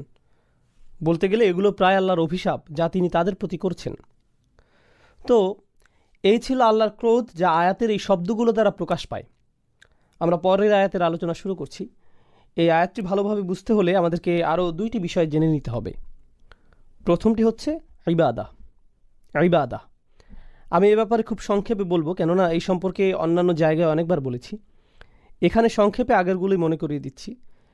ইবাদতের ভেতরের বিষয়গুলো বুঝতে হলে আমাদেরকে যেই ধারণাগুলো পরিষ্কার রাখতে হবে, ইবনে তাইমিয়া এই ব্যাপারে 5টি বিষয়ের কথা উল্লেখ করেছেন। আর আমি মনে করি এটি একটি চমৎকার সংজ্ঞা। আল্লাহর বান্দা হতে হলে, আল্লাহর গোলাম হতে হলে আপনাকে 5টি শর্ত পূরণ করতে হবে আল্লাহর দাসত্ব কবুল করতে। এতাআত, দাসত্ব পুরোপুরি মেনে নিতে হবে। যদি এমন হয় যে আপনাকে আল্লাহর দাসত্ব মেনে নিতে হচ্ছে, সাথে অন্য কোনো কিছুর দাসত্ব মেনে নিতে হচ্ছে, তাহলে আল্লাহর দাসত্ব আপনাকে প্রথমে কবুল করতে হবে। আপনি আল্লাহর সৃষ্ট কোনো কিছুর কথা মেনে নিতে পারবেন যদি আপনি একই সাথে আল্লাহর দাসত্ব মেনে নেন। অন্যভাবে বললে, আপনি যদি আল্লাহর কোনো সৃষ্টির কথা মেনে নেন কিন্তু একই সময় আল্লাহর অবাধ্যতা করেন, তাহলে আপনি আর আল্লাহর বান্দা হিসেবে গণ্য হবেন না, কারণ আপনি ইতোমধ্যে শিরক করে ফেলেছেন। লা তাআতা লিমাখলুকিন ফি মাসিয়াতিল খালক। স্রষ্টার অবাধ্যতা হয় এমন কোনো ক্ষেত্রে সৃষ্টির আনুগত্য করা হয় না, এটা হতে পারে না। গোলাম হিসেবে এটা করা যাবে না। তো প্রথম বিষয়টি হচ্ছে এতাআত। দ্বিতীয় বিষয়টি হচ্ছে ভালোবাসা, হুব। আমাদের অন্য সকল কিছু থেকে বেশি আল্লাহকে ভালোবাসতে হবে। ওয়াল্লাযীনা আমানু আশাদ্দু হুব্বাল লিল্লাহ, যারা বিশ্বাস করে তারা আল্লাহর ভালোবাসায় দৃঢ়। একই সূরাতে আল্লাহ বলেন ওয়া মিনান নাসি মান ইয়াত্তাখিযু মিন দুনিল্লাহি আনদাদা ওয়া ইউহিব্বুনাহুম কাহুব্বুল্লাহ। মানুষের মধ্যে এমন রয়েছে যারা আল্লাহর সমকক্ষ দাঁড় করায়, তারা তাদের এমনভাবে ভালোবাসে যেভাবে আল্লাহকে ভালোবাসে। কিন্তু যারা বিশ্বাস করে তারা আল্লাহর ভালোবাসায় দৃঢ় থাকে। অন্যভাবে বললে, আমাদের ভালোবাসা আছে আমাদের পিতামাতার প্রতি, ভাই বন্ধু, সন্তান সন্ততি, জীবনসঙ্গী, ধন সম্পদ ইত্যাদি সকল কিছুর প্রতি, কিন্তু এগুলো কোনোটাই আল্লাহর ভালোবাসার ঊর্ধ্বে নয়। সকল ভালোবাসাই থাকে আল্লাহর প্রতি ভালোবাসার অধীন। আর আল্লাহকে ভালোবাসার পর আসে তার বার্তাবাহকের প্রতি ভালোবাসা, সাল্লাল্লাহু আলাইহি ওয়াসাল্লাম। দ্বিতীয় বিষয়টি ছিল ভালোবাসা। তো এখন পর্যন্ত আমরা দুইটি বিষয় নিয়ে আলোচনা করেছি, দাসত্ব স্বীকার ও ভালোবাসার প্রকাশ। তৃতীয়টি হচ্ছে তাওয়াক্কুল। সৃষ্টিকর্তার উপর আমাদের ভরসা রাখতে হবে। নিজেকে যখন আমি তার দাস হিসেবে স্বীকার করে নিয়েছি এবং তাকে যখন স্রষ্টা হিসেবে কবুল করে নিয়েছি, তখন তিনি যাই আদেশ নির্দেশ আমার প্রতি করুক না কেন, ভরসা রাখতে হবে যে সে সকলগুলো অবশ্যই আমার জন্য উত্তম। যে অবস্থাতেই তিনি আমাকে নিপতিত করুন না কেন, তার উপর ভরসা রাখতে হবে। ভরসা রাখতে হবে যে যদি আমি তার কথা মেনে নেই, তাহলে তার কোনো আদেশ আর আমার জন্য যত কঠিন হোক না কেন, সেটাই উত্তম পন্থা। ইউরিদুল্লাহু আন ইউখাফফিফা আনকুম। আল্লাহ তোমাদের জীবন সহজ করতে চান, তোমাদের বোঝা হালকা করতে চান। আমরা ভাবি যে আল্লাহর কথা মেনে নিলে জীবন কঠিন হবে, আর তার অবাধ্য হলে জীবন সহজ হয়। আমাদের অনেক সময় এমন হয় যে আমরা চিন্তা করি, আহা, সব কিছুই শুধু হারাম, এত কঠিন, ইসলাম খুবই কঠিন। আল্লাহ বলছেন, না, আমি আসলে তোমাদের ইসলাম দিয়েছি যাতে তোমাদের জীবন সহজ হয়। আর আমাদের অবশ্যই বিশ্বাস করতে হবে যে এটা সত্য। আল্লাহর উপর আমাদের ভরসা রাখতে হবে, তাওয়াক্কুল থাকতে হবে। তো আমাদের হলো দাসত্ব, ভালোবাসা এবং ভরসা। চতুর্থ বিষয়টি হচ্ছে আন্তরিকতা বা অকৃত্রিমতা। যখন আমরা কোনো কিছু করি, বিশেষ করে সেটা যদি ইবাদতের বিষয় হয়, আমাদের সেটা শুধুমাত্র আল্লাহর জন্যই করতে হবে। আপনি আল্লাহর সাথে অন্য কোনো বিষয় একত্র করতে পারবেন না। যেমন ধরুন, আপনি মসজিদে দান করবেন, যদি সাথে এমন চিন্তাও রাখেন যে একটু নামও হবে আর হ্যাঁ দানও হবে, এভাবে নিয়ত মিশ্রণ ঘটাতে পারবেন না। সেটা আলাদা যে দান করলে হয়তো আপনার কিছুটা নামও হবে, কিন্তু মনে যদি আগে থেকে খ্যাতির লোভ থাকে, তাহলে আপনার দান বৃথা। আপনার লক্ষ্য শুধুমাত্র আল্লাহর জন্য হতে হবে। আল্লাহ তার জন্য করা নিয়তে অন্য কারো অংশগ্রহণ করা পছন্দ করেন না, বিন্দু পরিমাণও না। আর তিনি আমাদের থেকে যা চান, ইন্না সলাতি ওয়া নুসুকি ওয়া মাহইয়ায়া ওয়া মামাতি লিল্লাহি রব্বিল আলামিন। এই আন্তরিকতার ব্যাপারে আগের সূরাতেই আলোচনা হয়েছে। ফাসল্লি লিরব্বিক, তোমার রবের প্রতি আন্তরিকতার সাথে সালাত আদায় করো। আল্লাহর জন্য কোনো কিছু করার ক্ষেত্রে আমাদের নিয়তকে পরিশুদ্ধ করতে হবে। মাঝে মাঝে ধরুন, এটা যদিও একটু বাইরের আলোচনা কিন্তু গুরুত্বপূর্ণ, আমরা বিভিন্নভাবে দিনের জন্য কাজ করি। কেউ হয়তো মসজিদে সরাসরি সেবাদান করে, কেউ হয়তো মসজিদ কমিটিতে কাজ করে, কেউ হয়তো দাওয়াতি কাজ সম্পন্ন করে, কেউ ইসলামী স্কুল পরিচালনা করে, অথবা কেউ ইসলামিক ওয়েবসাইট চালাতে সহায়তা করে। যেটাই হোক, যেভাবেই হোক, আমরা দিনের জন্য করি কোনো না কোনো উপায়। কাজের শুরুতে আমাদের নিয়ত শুধু আল্লাহর জন্যই থাকে, কিন্তু সময় পার হলে আমাদের মনে বিভিন্ন চিন্তার উদ্রেক হয়। আমরা বলি, মানুষ আমার কথাই শুনছে না, আমার এখানে প্রধান হওয়া উচিত। আর আমাদের আমিত্ব বোধ জাগ্রত হয়, মানুষদের অবশ্যই আমার কাজের স্বীকৃতি দিতে হবে। এখন তো কেউ আমার প্রশংসাই করছে না, লোকজন আমার মতের মূল্যায়নই করছে না, আর এতদিন যা কিছু করেছি কিছুই আমলে নিচ্ছে না। এখন বলুন, আমাদের এই কাজ আল্লাহর জন্য নাকি মানুষের স্বীকৃতির জন্য? আর এভাবে আমাদের মনে যা ঘটে সেগুলো কেউই তেমনভাবে লক্ষ্য করে না, অথচ সময়ের সাথে এভাবেই নিয়ত পরিবর্তিত হতে থাকে। আপনি সততার সাথে আল্লাহর জন্য শুরু করেন হয়তো, কিন্তু সময়ের সাথে আন্তরিকতায় ভাটা পড়ে। আমাদের অবশ্যই ইখলাস বজায় রাখতে হবে, সেই আন্তরিকতা ধরে রাখতে হবে। এখন সর্বশেষ ও সর্বাধিক গুরুত্বপূর্ণ বিষয়টি যা ইবাদতের সাথে জড়িত, আমরা ইতিমধ্যে 4টি বিষয় নিয়ে আলোচনা করেছি, পঞ্চম বিষয়টি বাকি আছে। সহজ ভাষায় আমি এটাকে বলি দাসত্বের শর্ত। লক্ষ্য করবেন, যখন আপনি কোনো চাকরিতে যোগদান করেন, আপনার কোম্পানি ও আপনার মধ্যে একটা চুক্তি সম্পন্ন হয়। চুক্তিতে বলা থাকে আপনি কোম্পানির জন্য কি কি করবেন এবং কোম্পানি আপনার জন্য কি কি করবে। একইভাবে স্বামী স্ত্রীর মধ্যেও চুক্তিনামা থাকে, আমি তোমার জন্য এগুলো এগুলো করব, তুমি আমার জন্য এগুলো এগুলো করবে। চুক্তিনামা, শর্তের আদান প্রদান। একইভাবে সন্তান এবং মা বাবার মধ্যে অধিকারের বিষয় থাকে, এগুলো আমাদের অধিকার, এগুলো তোমাদের অধিকার। এখানেও আদান প্রদান হচ্ছে, পরস্পর বোঝাপড়া এখানেও দেখা যাচ্ছে। যে কোনো রাষ্ট্র বা সরকারের সাথে সেখানকার জনগণের একই ধরনের বোঝাপড়া হয়। তোমরা এই পরিমাণ কর দিবে, এই এই আইনকানুনগুলো মেনে চলবে, বিনিময়ে আমরা তোমাদের এই এই সেবা দিয়ে যাব, স্পষ্ট বিনিময়। সাধারণত এই ধরনের বিনিময়গুলো কিছু আপোষ মীমাংসা বা বোঝাপড়ার মাধ্যমে হয়, অর্থাৎ দুই পক্ষই এগিয়ে আসে, আলাপ আলোচনা করে। শেষে আপোষের মাধ্যমে সমঝোতা হয়। কিন্তু যখন আমরা আল্লাহর বান্দা, তখন এই ধরনের শর্ত বা সমঝোতা কী করে ঘটবে? এগুলো কি আলোচনা বা আপোষ মীমাংসার মাধ্যমে হবে? অবশ্যই না। সকল শর্তই আসমান থেকে আসবে, আপনাকে শুধু মেনে নিতে হবে। অর্থাৎ আপনার কোনো যোগ্যতা নেই যে আপনি নির্ধারণ করবেন আল্লাহর বান্দা হতে হলে কি কি মেনে চলবে আর কি কি মেনে চলবেন না, আল্লাহর উপাসনার জন্য কি কি করবেন আর কি কি করবেন না, আল্লাহকে মেনে চলার জন্য কি করবেন আর কি করবেন না। আপনি নিজে কখনোই নিজের জন্য এগুলো নির্ধারণ করতে পারেন না। এই ব্যাপারে সকল শর্ত, সকল কর্তৃত্ব শুধুই আল্লাহর। আর শুধুমাত্র এভাবেই আপনি আল্লাহর বান্দা হতে পারেন যে এসব শর্তে, এই চুক্তিতে আপনার সামান্যতম অংশও নেই। সকল শর্তই আল্লাহর, কর্তৃত্ব শুধুই আল্লাহর। এবার আসুন, কাফিররাও আল্লাহকে ডাকে, তারাও তাওয়াফ করে, সিজদাও করে, আল্লাহর নাম তারাও ভালোভাবেই স্মরণ করে, প্রায় সব কিছুই করে। কিন্তু সেই শর্তগুলো, সেই চুক্তিনামা, তারা যেটাকে আল্লাহর দাসত্ব বলে, যেটাকে তারা আল্লাহতে বিশ্বাস বলে, সেই বিশ্বাস, দাসত্বের চুক্তিনামা তারা নিজেরাই বানিয়ে নেয়।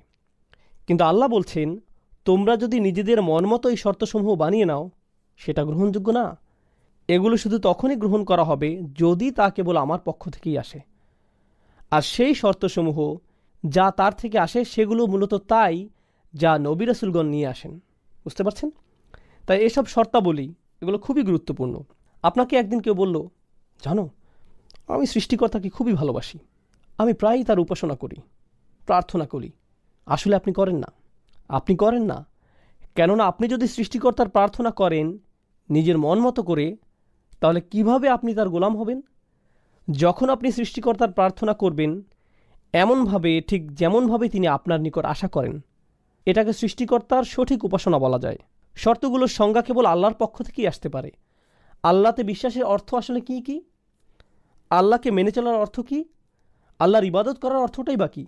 এটি হলো প্রাথমিক আলোচনা। দাসত্বের শর্তসমূহ দুইটি বিষয়। আমি চাই আপনারা ইবাদত শব্দটার আসলে আরবিতে কি বোঝায় সেটা আগে জেনে নিন। কিংবা বলা যায় উবুদিয়্যাহ শব্দটি, যেটি মূলত মাজদার ব্যাকরণ অনুযায়ী, এটি মূলত দুটি বিষয়ের সমন্বয়। এখন আমি যদি শুধুমাত্র যে কোনো একটি আপনাদের সামনে প্রকাশ করি, তাহলে মূল অর্থটি অসম্পূর্ণ থেকে যাবে। মূলত এটি ক্লাসিক্যাল আরবির সামনে ইংরেজি ভাষার একটা সীমাবদ্ধতা। ক্লাসিক্যাল আরবি ভাষা একই সময় বিভিন্ন বৈশিষ্ট্যের প্রকাশ ঘটায়। এখন আমরা যদি কোনো বিষয়ের ক্ষেত্রে পুরোপুরিভাবে অর্থের প্রকাশ না ঘটাই, বাক্যের আংশিক প্রকাশ আমাদের মনে গণ্ডগোল বাঁধাতে পারে। তো দুইটি পরিভাষা যা ইবাদত শব্দটির সকল বৈশিষ্ট্য ও গুণাগুণ পরিপূর্ণরূপে প্রকাশ করে, সে দুইটি হলো প্রার্থনা ও দাসত্ব। হ্যাঁ, এই দুটির সমন্বয়, প্রার্থনা ও দাসত্ব। আমরা সাধারণত যে কোনো একটি গ্রহণ করে থাকি, কিন্তু ইংরেজিতে দুইটি সম্পূর্ণ আলাদা শব্দ, যা ক্লাসিক্যাল আরবিতে একটি শব্দে প্রকাশ পায়, ইবাদাহ এবং উবুদিয়্যাহ। তাই যখন আল্লাহ রসুল সাল্লাল্লাহু আলাইহি ওয়াসাল্লাম বলেন লা আ'বুদু মা তা'বুদুন, এর মানে শুধুমাত্র এই না যে আমি প্রার্থনা করব না, বরং এর মানে এও দাঁড়ায় যে আমি দাসত্ব স্বীকার করব না। আমাকে তোমরা গোলাম বানাতে পারবে না। খুব সংক্ষেপে আমি আপনাদের প্রার্থনা এবং উপাসনা করা এবং দাসত্বের মধ্যকার যে পার্থক্য সেটি দেখিয়ে দিতে চাই। যখন মাগরিব আসলো, আমরা আল্লাহ তাআলাকে স্মরণ করছি, প্রার্থনা করছি। যখন এশার সালাতের সময় আসবে, আমরা আল্লাহর প্রার্থনা করব।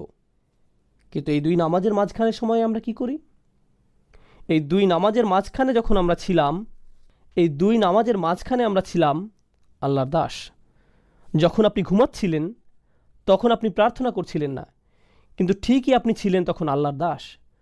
যখন আপনি ঘুম থেকে উঠলেন, দাঁত ব্রাশ করলেন, নাস্তা করলেন, আপনার কাজে যাওয়ার জন্য গাড়ি ড্রাইভ করলেন, সে সময় আপনি প্রার্থনা করছিলেন না, কিন্তু তাহলে আপনি কি করছিলেন?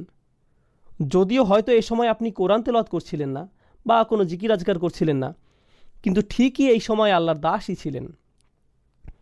তো বলা যায় যে প্রার্থনা হচ্ছে নির্দিষ্ট কিছু কাজ, রোজা রাখা, নির্দিষ্ট সময়ে সালাত আদায় করা, হজ করা, কোরআন তেলাওয়াত করা, দান সাদকা করা, এগুলো সবই নির্দিষ্ট কিছু কাজ যেগুলো প্রার্থনা হিসেবে ধরা হয়।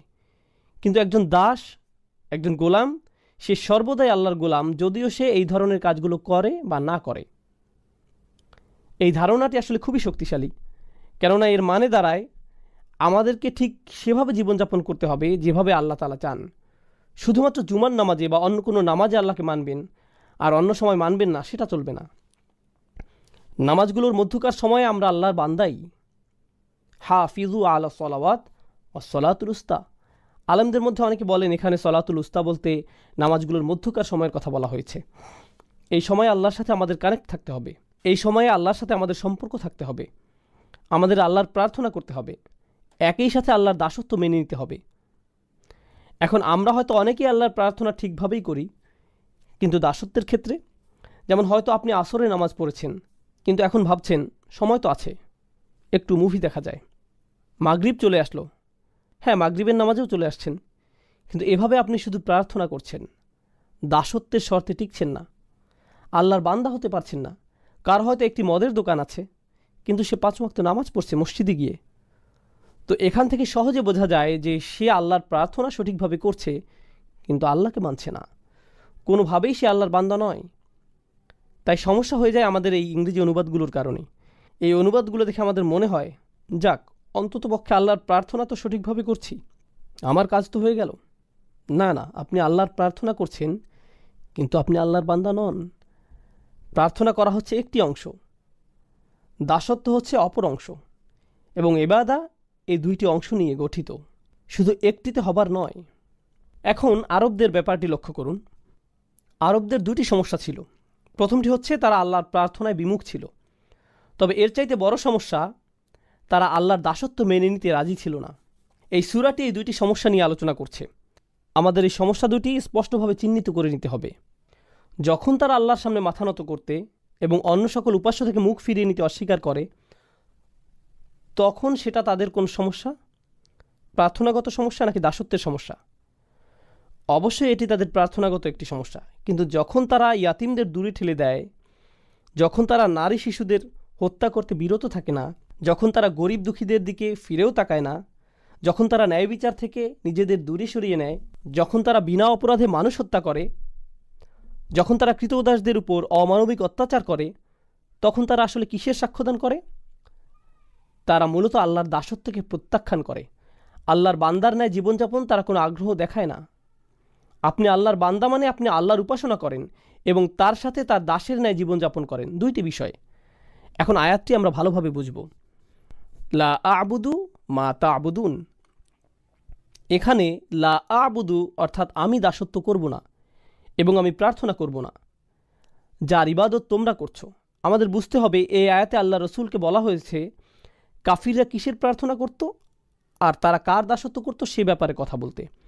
তো তারা কিসের প্রার্থনা করত এবং তারা কার দাস ছিল বলে মনে করেন? তারা বিভিন্ন মূর্তির, নিজেদের বানানো মেয়েকে ঈশ্বরের উপাসনা করত এবং তারা নিজেদের লোভ লালসার দাস ছিল। দুইটি বিষয়, তারা মূর্তিগুলোর পূজা করত এবং নিজেদের শাহাওয়াত, লোভ লালসার গোলাম হয়ে গিয়েছিল, নিজের নফসের পূজারী। আল্লাহ রসুল তাদেরকে বলছেন, আমি তোমাদের এসব মূর্তি প্রার্থনাকে প্রত্যাখ্যান করি এবং নিজের নফসের দাসত্বকেও অগ্রাহ্য করি। এই দুটো বিষয়কেই আমি প্রত্যাখ্যান করলাম, আমি কখনো এগুলো মেনে নিব না। এই কাফিরদের চিন্তা ছিল অনেক দিন ধরে এই ঝামেলা চলছে, প্রায় 1 দশক হয়ে যাচ্ছে, আর তো ভালো লাগছে না ব্যাপারটা, কিছু একটা করা উচিত। মক্কার পরিবেশও কেমন থমথমে, মুসলিম আর কাফিরদের মধ্যে এই মারামারি কাটাকাটি আর সহ্য করা যায় না, চলো কিছুটা ছাড় দিয়ে দেখি। তাদের চিন্তা ছিল যে সমাজে এখন কিছুটা শান্তি ঐক্যের প্রয়োজন, এতে করে মক্কার পরিবেশ কিছুটা শিথিল হবে, আমাদের ভবিষ্যতের জন্য ভালো হবে। লা আ'বুদু, বেশিরভাগ ব্যাকরণবিদের মত অনুযায়ী এই আয়াতে মুদারিতে লা শব্দটির কারণে বর্তমানের চাইতে ভবিষ্যতের কথা এখানে অধিক বোঝানো হয়েছে। অর্থাৎ রাসূলুল্লাহ বলছেন, তোমরা আশা করে কোনো লাভ নেই, আমি কখনোই তোমাদের আশা অনুযায়ী কাজ করব না। তোমরা যদি মনে করো ভবিষ্যতে তোমাদের হয়তো সুযোগ আছে, সময় গেলে পরিস্থিতি পাল্টাবে, আমি কখনোই এসবের প্রার্থনা করব না। এবং তোমরা যা কিছুর উপাসনা করছো এবং দাসত্ব মেনে নিয়েছো, সেসবের দাসত্ব আমি কখনোই কবুল করব না, এমন কখনোই হবে না। তোমাদের মাথা থেকে এই চিন্তা দূর করে ফেলতে পারো। চলুন আমরা পরের আয়াতে যাই। ওয়ালা আনতুম আবিদুনা মা আ'বুদ। আর হ্যাঁ, তোমরা কখনোই প্রার্থনাকারী তো ছিলে না, না তোমরা কখনো দাসত্ব স্বীকার করেছিলে। এখন আবিদুন শব্দটা একটা ইসম, অর্থাৎ এটি একটা বিশেষ্য। তার মানে এখানে বোঝানো হচ্ছে তোমরা অতীতে কখনোই এবং বর্তমানেও না, আর ভবিষ্যতেও তোমরা কখনো কোনোভাবেই আমি যে সৃষ্টিকর্তার উপাসনা করি তার উপাসনা করবে, বা যে সৃষ্টিকর্তার দাসত্ব আমি করি তার দাসত্ব মেনে নেবে। এটা অতীতে আগে কখনোই হয়নি এবং ভবিষ্যতেও কখনো হওয়ার কোনো সুযোগ নেই। তার মানে বোঝা যাচ্ছে যে এটা শতভাগ নিশ্চিত তারা চিরন্তনভাবে এই কুফুরির উপর বিদ্যমান।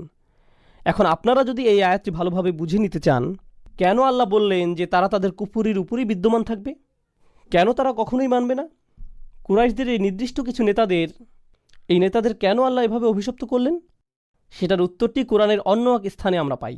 আল্লাহ বলেন, আম আমরামু আমরান ফা ইন্না মুবরিমুন। খুবই গুরুত্বপূর্ণ একটি আয়াত। এই আয়াতটি বোঝার জন্য আপনাদের খুবই গুরুত্বপূর্ণ একটা শব্দ সম্পর্কে ধারণা নিতে হবে। আরবি শব্দটি হচ্ছে ইব্রম। ইব্রম এই শব্দের অর্থ হয় কোনো স্থাপনার জন্য দড়ি বাঁধা। আপনারা নিশ্চয়ই জানেন, আগেরকার দিনে আমাদের কাছে সিমেন্ট ছিল না। সিমেন্ট বলতে কিছুই ছিল না। তো এখন আপনার কাছে 2 টুকরো কাঠ আছে, আপনি সেগুলো কিভাবে জোড়া লাগাবেন? বেঁধে নেওয়া ছাড়া আর কোনো উপায় নেই। আপনি কোনো দুর্বল বা পাতলা কোনো দড়ি অবশ্যই নেবেন না। আপনি দ্বিগুণ মোটা করে একটি দড়ি নিতে হবে, সেটা ঘুরিয়ে পেঁচিয়ে শক্ত করে নিতে হবে। আর সেটা কেবল একবার বাঁধলেই হবে না, একের অধিক গিট দিতে হবে। অর্থাৎ প্রক্রিয়াটি প্রত্যেক ধাপেই দ্বিগুণ, দ্বিগুণ, ত্রিগুণ এভাবে করে করে পদক্ষেপ নেওয়া হচ্ছে, যাতে নিশ্চিত থাকা যায় যে দড়িটি কখনোই ছিঁড়বে না। আর আল্লাহ তাআলা এখানেই এই শব্দটি ব্যবহার করছেন কাফেররা তাদের কুফরের উপর স্থির থাকতে ঠিক কতটা প্রতিজ্ঞাবদ্ধ সেটা বোঝাতে। আম আমরমু আমরন, তারা কি তাদের এই সিদ্ধান্তের ক্ষেত্রে দড়িতে গিট লাগার ন্যায় প্রতিজ্ঞাবদ্ধ হয়ে গিয়েছে? তারা কি তাদের সিদ্ধান্তে এতটাই দৃঢ় যে তারা কখনোই আর ফেরত আসতে চায় না? কেননা আপনি যদি একবার এই দড়িতে গিট লাগিয়ে দেন, তার মানে বোঝা যাচ্ছে যে আপনার ইচ্ছা আর কখনো ফেরত না আসার। বিষয়টা জুতার ফিতার ন্যায় সহজ নয় যে কিছুক্ষণ পর আপনি আবার খুলে ফেলবেন। আল্লাহ বলছেন তারা এতটাই নিশ্চিত যে তাদের কুফরির এই সিদ্ধান্তে তারা আর কখনোই ফেরত আসতে চায় না। বিষয়টি কেমন? যদি এমনই হয়, ফা ইন্না মুবরিমুন, তাহলে আমরাও আমাদের দড়ি বেঁধে দিচ্ছি। যদি তারা এতটাই নিশ্চিত থাকে, তাহলে আমরাও নিশ্চিত যে আমরা তাদেরকে কুফরির উপরই প্রতিষ্ঠিত রাখব। আর দেখুন, আল্লাহ যখন তাদের দড়ির কথা উল্লেখ করছেন, তখন ফিল বা ক্রিয়া ব্যবহার করছেন। আবরমু ফেইলে মাজি বা অতীতকালের ক্রিয়া। কিন্তু আল্লাহ যখন নিজের দড়ির কথা বলছেন, তখন তিনি বিশেষ্যর ব্যবহার করছেন। আপনারা জানেন এমন ক্ষেত্রে ক্রিয়া এবং বিশেষ্যর মধ্যে তফাৎ কেমন হয়? ক্রিয়া ক্ষণস্থায়ী, কিন্তু বিশেষ্য চিরস্থায়ী।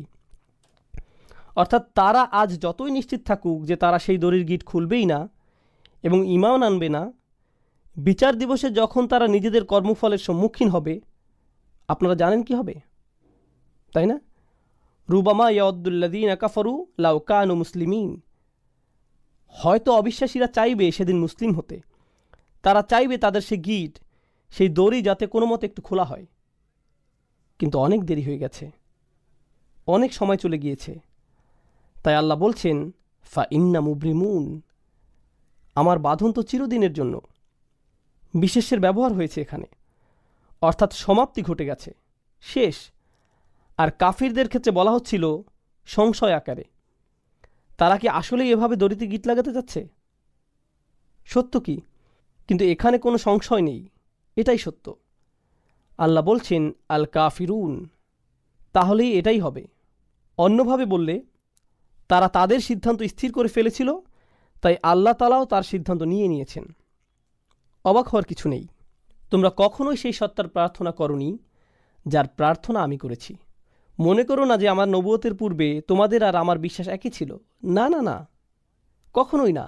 ওয়ালা আনতুম আবিদুন, তোমরা কখনোই করনি, কখনোই সঠিকভাবে প্রার্থনা করনি, আগেও কখনো করনি, ভবিষ্যতেও কখনো করবে না। যার দাসত্ব আমি এখন করছি, তোমরা তা মেনে নিবে না। আবুদ, এই শব্দটি রাসূলের জন্য বর্তমানকালে ব্যবহৃত হয়েছে। খুবই চমৎকার প্রয়োগ। এই শব্দটি বর্তমানকালে ব্যবহৃত হলে কি বোঝায় জানেন?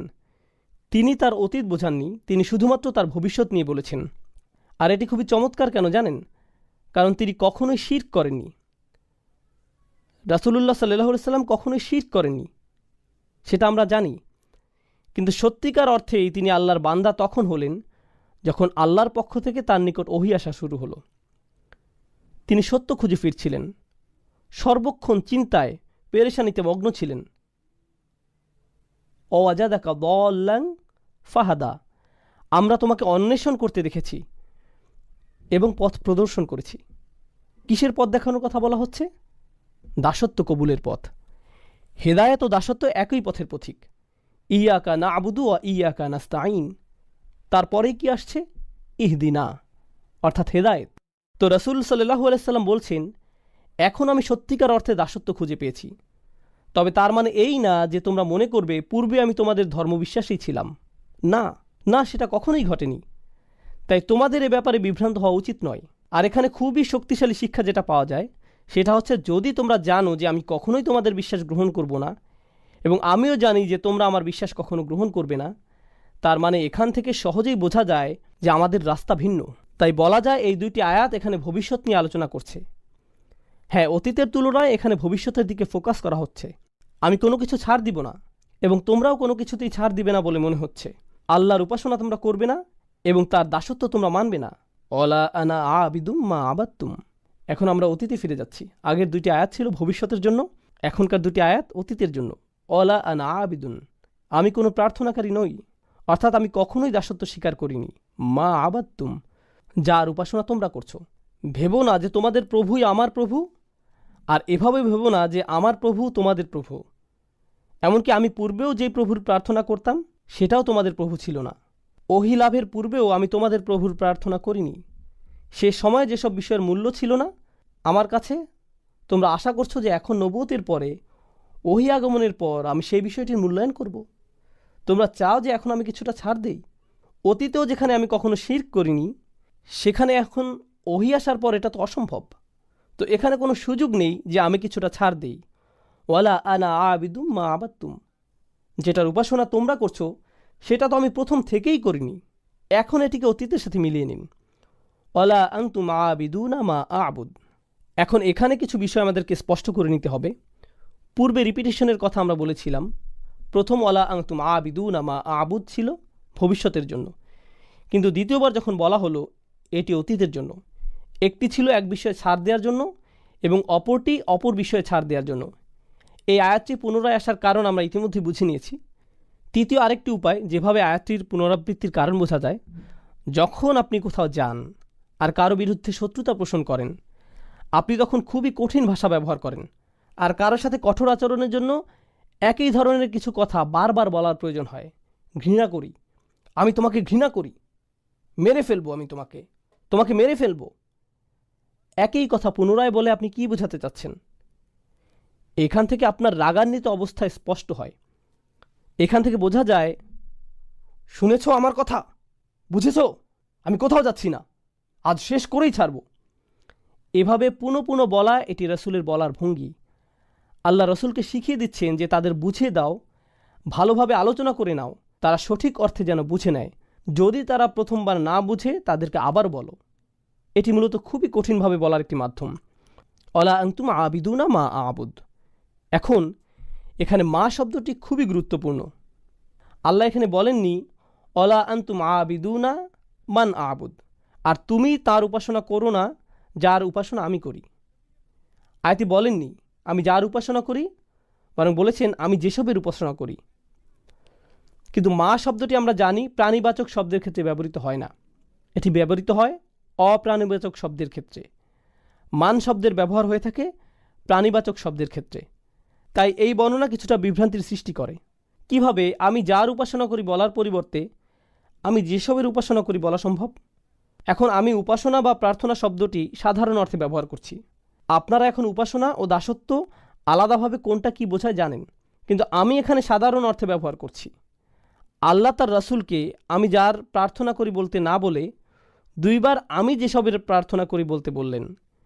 এখানে এই মা শব্দটি, যেটি দ্বারা আয়াতে যেসবের অর্থ করা হয়েছে, এটি আরবি ব্যাকরণ অনুযায়ী মা মাসদারিয়া হতে পারে। একভাবে চিন্তা করলে এরূপ ধরা যায়। তাহলে অর্থ হবে যে প্রার্থনা আমি করি, মা আবুদের অর্থ হয় ইবাদাতি আবুদু, অর্থাৎ আমি যেমন প্রার্থনা করি তেমন তোমরা কখনোই করবে না।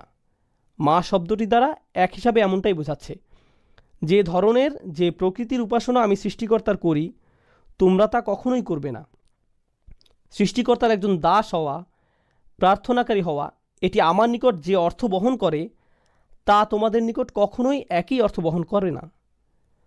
তোমাদের আর আমার চিন্তাভাবনা সম্পূর্ণ ভিন্ন। মা শব্দটির এটি একটি ব্যাখ্যা। দ্বিতীয় যে ব্যাখ্যা মা শব্দটির করা যায়, যদি এটাকে ইসমে তাজ্জুব, মৌসুলা, কি অসাধারণ সৃষ্টিকর্তার উপাসনা আমি করি, আর কি জঘন্য মিথ্যাচারের উপাসনা তোমরা করো। যখন মা বা কি শব্দটি আল্লাহর ক্ষেত্রে ব্যবহার করছেন, দুটি বিষয় হতে পারে। বিষয়টি সহজ করে বোঝাতে চলুন আমরা কে এবং কি এর মধ্যকার পার্থক্যটা দেখি। যখন আপনি কে দ্বারা কোনো প্রশ্ন করছেন, আপনি বিশেষ কোনো ব্যক্তির খোঁজ করছেন। আর যখন আপনি কি দ্বারা কোনো প্রশ্ন করছেন, আপনি বিশেষ কোনো গুণ বা বৈশিষ্ট্যের খোঁজ করছেন। যখন আপনি জিজ্ঞেস করেন এই ব্যক্তিটি কে, পাশের কেউ জবাব দেয় সে আব্দুল করিম, এ শরীফ ও আহমদ। কিন্তু যখন আপনি জিজ্ঞেস করেন এই ব্যক্তিটি কি, সে একজন অ্যাকাউন্টেন্ট, একজন ডাক্তার, সে একজন ভালো মানুষ ইত্যাদি। ঠিক? অর্থাৎ যখন আপনি বলছেন কে, ও হ্যাঁ, অ্যাকাউন্টেন্টরা ভালো মানুষ নাও হতে পারে, আমি আসলে জানি না, যাই হোক, কে দ্বারা যখন আপনি প্রশ্ন করছেন তখন কোনো ব্যক্তিকে খুঁজছেন। আর কি দ্বারা প্রশ্ন করলে তার গুণ খোঁজা হচ্ছে। বুঝতে পারছেন নিশ্চয়ই? যখন মা দ্বারা প্রশ্ন করা হয় তখন কিসের সম্পর্কে জিজ্ঞেস করা হচ্ছে বলুন? ব্যক্তি নাকি বৈশিষ্ট্য? হ্যাঁ, অবশ্যই বৈশিষ্ট্যের ব্যাপারে। কত অসাধারণ সৃষ্টিকর্তার প্রার্থনা আমি করি, যার উপাসনা আমি করি, তিনি সত্য, তিনি সত্য স্রষ্টা, অর্থাৎ স্রষ্টার বৈশিষ্ট্যের দিকে ইঙ্গিত করা হয়েছে। আর যখন মা শব্দটি তাদের জন্য ব্যবহৃত হচ্ছে, অলা আনা আবিদুম মা আবাত্তুম, মা আবাত্তুম, কি জঘন্য মিথ্যার অনুসরণ তোমরা করছো। দেখো, তোমরা যাদের অনুসরণ করছো তাদের প্রকৃতি একটু দেখো, আর আমি যারা অনুসরণ করছি তার প্রকৃতি একটু দেখো। মা শব্দটি এখানে এই কাজই করছে। দারুণ। অলা আনা আবিদুম মা আবাত্তুম অলা আনতুম আবিদুনা মা আবুদ। তোমরা কি ভাবছো যে আমি যেই অসাধারণ আল্লাহর ইবাদত করি তোমরাও সেই একই আল্লাহর ইবাদত করো? তোমরা আসলেই ভাবো যে তোমাদের সৃষ্টিকর্তাকে আমার আল্লাহর সাথে মেলাতে পারবে? কখনোই না। আর তোমরা কি ভাবো যে আমি আমার সর্বশক্তিমান আল্লাহর জন্য যা করি, তার সামনে যেভাবে দাসত্ব কবুল করি, তা তোমাদের ওই তুচ্ছ বানানো স্রষ্টাদের জন্যও করব? কখনোই না। আর এই বর্ণনাগুলোতে দুইটি পক্ষের ব্যবধান অসীম পর্যায়ে বৃদ্ধি করা হয়েছে মা শব্দটির ব্যবহারের মাধ্যমে। সেই মা হিয়া, স্রষ্টার সেই প্রকৃতি যার প্রার্থনা আল্লাহ রসুল করেন। আল্লাহ আসলে কে? আল্লাহ আসলে কি? সুবহানাহু ওয়া তাআলা। মা শব্দটি দ্বারা এসবই আলোকপাত করা হয়েছে। তাই বলা যায় এটি শুধু মা মাজদারিয়া নয়, এটি মা তাআজ্জুবও। খুবই শক্তিশালী একটি বিষয় যার ব্যবহার এই আয়াতে হয়েছে। এখন আমরা একেবারে শেষ আয়াতটিতে যাচ্ছি। এখানে আমরা অবিশ্বাস্য ধরনের চমৎকার একটি বিষয় জানতে পারবো ইনশাআল্লাহ। লাকুম দীনুকুম ওয়ালিয়া দিন। সম্ভবত এটি আমাদের সময় কোরআনের সবচাইতে ভুলভাবে ব্যাখ্যাকৃত আয়াতগুলোর মধ্যে একটি। সাধারণভাবে আয়াতের অর্থ করা হয় তোমাদের দিন তোমাদের থাকুক, আমার দিন আমার। প্রথমে এখানে লাকুম শব্দটি আগে ব্যবহৃত হয়েছে, ইখতিসাস, অর্থাৎ জার ওয়া মাজরুর মুকদ্দম। আল্লাহ বলেননি দিনুকুম লাকুম অ দিন ইলি। তিনি বলছেন লাকুম দিনুকুম অলিয়া দিন, তোমাদের ধর্ম শুধুই তোমাদের জন্য। হ্যাঁ, তা শুধুই তোমাদের, অর্থাৎ সেটা কখনোই আমার জন্য হবে না, আমার হবে না। শুধুই শব্দটি আমি এখানে যথার্থ কারণেই বসিয়েছি, কেননা লাকুম এখানে আগে এসেছে। এটা যদি দিন হুকুমের পরে আসতো তাহলে শুধুই শব্দটা এখানে হতো না। এটা যদি দিন হুকুমের পরে আসতো তাহলে শুধুই শব্দটি এখানে আসতো না। তোমাদের ধর্ম, তোমাদের এই ধর্ম শুধুই তোমাদের জন্য। অলিয়া দিন, আর আমার দিন এই মুহূর্তে তোমাদের ক্ষেত্রে এটিও শুধুই আমার জন্য। অর্থাৎ তোমাদের ও আমার মধ্যে কখনোই আর কোনো কিছুর বিনিময় সম্ভব নয়। বিনিময়ের সময় শেষ। অন্যভাবে বললে, আমি এই শহর ছেড়ে যাচ্ছি। এই আয়াতগুলো মূলত রসুলের হিজরতের পূর্বাভাস। কেননা কোনো জায়গায় যখন দাওয়ার আর কোনো কারণ অবশিষ্ট থাকে না তখন হিজরত অবশ্যম্ভাবী। কারণ রসুলের মক্কাতে থাকার কারণ একটাই, দাওয়া। কিন্তু রাসূল নিজেই যদি বলেন যে দরজা বন্ধ হয়ে গেছে, তাহলে স্পষ্ট হয়ে যায় যে তিনি নিজের নাগরিকত্ব পরিত্যাগ করছেন, যেমনটা আমরা বললাম। আর হ্যাঁ, যখন রাসূলের পক্ষ থেকে এই ধরনের শব্দ আসছে তখন তাদের ক্রোধ কি আরও বাড়ছে নাকি বাড়ছে না? অবশ্যই বাড়ছে। এই ধরনের শব্দ কোরআনের অন্য জায়গাতেও দেখা যায়। কুল ইয়া কওমি আমালু আলা মাকানাতিকুম। তাদের বলুন, আমার জাতির মানুষেরা, তোমাদের জায়গা থেকে তোমাদের যা মন চায় করো, তোমাদের অবস্থায় থেকে যা করতে পারো করে ফেলো। ইন্নী আমালু, আমিও কাজ করছি, আমার যা করার আমিও করে যাচ্ছি, দেখা যাক শেষ হাসি কার হয়। নামাজের বিরতির পূর্বে শেষ কয়েক মিনিটে আমরা এই সূরার আয়াতগুলো আরেকবার দেখে নিই। আয়াতগুলো ভিন্ন এক দৃষ্টিভঙ্গি থেকে আলোচনা করা যাক সূরাটি পুরোপুরি শেষ করার পূর্বে। আর নামাজের পরবর্তী 10 মিনিটের সেশনে আমরা সূরাটি একেবারেই শেষ করে দেব ইনশাআল্লাহ তাআলা। দিন শব্দটি আরবিতে এই শব্দটি দাইন শব্দ থেকে আসে। দাইন শব্দের অর্থ ধার বা ঋণ, কোনো কিছু যার নির্দিষ্ট পরিমাণ আপনি কারো কাছ থেকে পান বা যা আপনার থেকে কেউ পায়। দিন শব্দটি আরবিতে শাসনতন্ত্র বা সরকারও বোঝায়, কেননা সরকার সাধারণ মানুষকে তাদের পাওনা দিয়ে থাকে এবং সাধারণ মানুষ থেকে নিজেদের পাওনা নিয়ে থাকে। সূক্ষ্ম বিনিময় যা সরকার ও কোনো দেশের মানুষের মাঝে ঘটে। দিনের জন্য কোনো না কোনো কর্তৃপক্ষ থাকা জরুরি। একইভাবে বিচার দিবসে যখন মানুষ ঠিক তাই পাবে যা তাদের প্রাপ্য, ঠিক তাই দিবে যা তাদের থেকে পাওনা, এই দিনকেও ইয়াউম আদ-দিন বলা হয়েছে। মালিকি ইয়াউমিদ্দিন, লাকুম দীনুকুম ওয়ালিয়া দিন এর একটি অর্থ হয় তোমরা যথার্থভাবে ঠিক তাই পাবে যা তোমাদের প্রাপ্য। তোমাদের বিচার শুধুমাত্র তোমাদের জন্যই হবে, আর আমার বিচার ও আমার উপরেই হবে। আর তোমাদের আজকের এই কুফরের পরিণতি কি সেদিন বিচার দিবসে তোমরা জানতে পারবে। এখানে দিন শব্দের দ্বারা এই অর্থটিও বোঝানো হচ্ছে, লাকুম দীনুকুম ওয়ালিয়া দিন, তোমাদের বিচার তোমাদের জন্য আর আমার বিচার আমার জন্য। সুবহানাল্লাহ। এগিয়ে যাও, সরাসরি চ্যালেঞ্জ। জাহান্নামের আগুন এই মুহূর্তে শুধুই তোমাদের জন্য। তোমরা যারা কুফরের উপর পুরোপুরি স্থির হয়ে আছো, তোমাদের জন্য সেদিন থাকছে বিশেষ বিচার, আর নবী হিসাবে আমার জন্য থাকবে বিশেষ ফয়সালা। দেখা যাক শেষ পর্যন্ত জয় কাদের হয়। উন্মুক্ত চ্যালেঞ্জ। আরেকটি বিষয় যা আমি চলে যাওয়ার পূর্বে আপনাদের জানাতে চাই, লাকুম দীনুকুম ওয়ালিয়া দিন, অনেকেই এই আয়াতটির ভুল ব্যাখ্যা করেছেন এভাবে যে রাসূলুল্লাহ সাল্লাল্লাহু আলাইহি সাল্লামের কিছু যায় আসে না যদি তারা শিরক করে, তোমরা তোমাদের মতো থাকো, আমরা আমাদের মতো থাকি। এটি আসলে আয়াতের একটি ভুল ব্যাখ্যা এবং ভুল বুঝ। জি হ্যাঁ, একেবারেই ভুল অর্থ করে নেয়া। এই আয়াতটি কখন নাজিল হয়েছিল? প্রায় 1 দশক দাওয়াত দেওয়ার পরে এই আয়াতটি নাজিল হয়। এরপর তাদেরকে বলা হলো তোমাদের যা করার তোমরা করতে থাকো, আর আমি আমার কাজ করতে থাকব। আর এখন আমরা আর শব্দ দ্বারা সংঘর্ষে যাব না, এখন সংঘর্ষ হবে তরবারি দ্বারা। অর্থাৎ অন্যভাবে বললে এই আয়াতটি সেসব লড়াই বা যুদ্ধের পূর্বাভাস যেগুলো সামনের দিনগুলোতে আসছে, এই লাকুম দীনুকুম ওয়ালিয়া দিন আয়াতে। বলতে পারেন কেন আয়াতের শব্দগুলোতে সংঘর্ষের পূর্বাভাস পাওয়া যায়? কারণ এই মুশরিকরা তাদের মূর্তিগুলোকে কোথায় রাখছে? তারা এগুলোকে রাখছে বাইতুল হারামে। আর রাসূলুল্লাহ সাল্লাল্লাহু আলাইহি সাল্লামের মূল কাজ কি? আমরা ইতিমধ্যেই উত্তরাধিকার সূত্রে পাওয়া রাসূলের দায়িত্ব নিয়ে কথা বলেছি। তার মূল দায়িত্ব কি? ইব্রাহিম আলাইহিস সালামের ধর্মকে পরিশুদ্ধ করা। আর তিনি সেটা কিভাবে করতে পারেন? যে উদ্দেশ্যে আল্লাহর এই ঘর নির্মিত হয়েছিল সেই উদ্দেশ্যে এটির পুনর্গঠনের মাধ্যমে। কিন্তু ততক্ষণ তিনি এটি করতে পারছেন না যতক্ষণ মুশরিকদের প্রতিমাগুলো এই ঘরে মজুদ রয়েছে। তাই আল্লাহর দিন এখানে পূর্ণতা পেতে হলে তাদের দিনকে সরতে হবে। তোমরা তোমাদের দিনের অনুসরণ করতে থাকো, আমি আমার দিনের অনুসরণ করতে থাকি, এবং শেষ পর্যন্ত দেখা যাবে জিত কার হয়।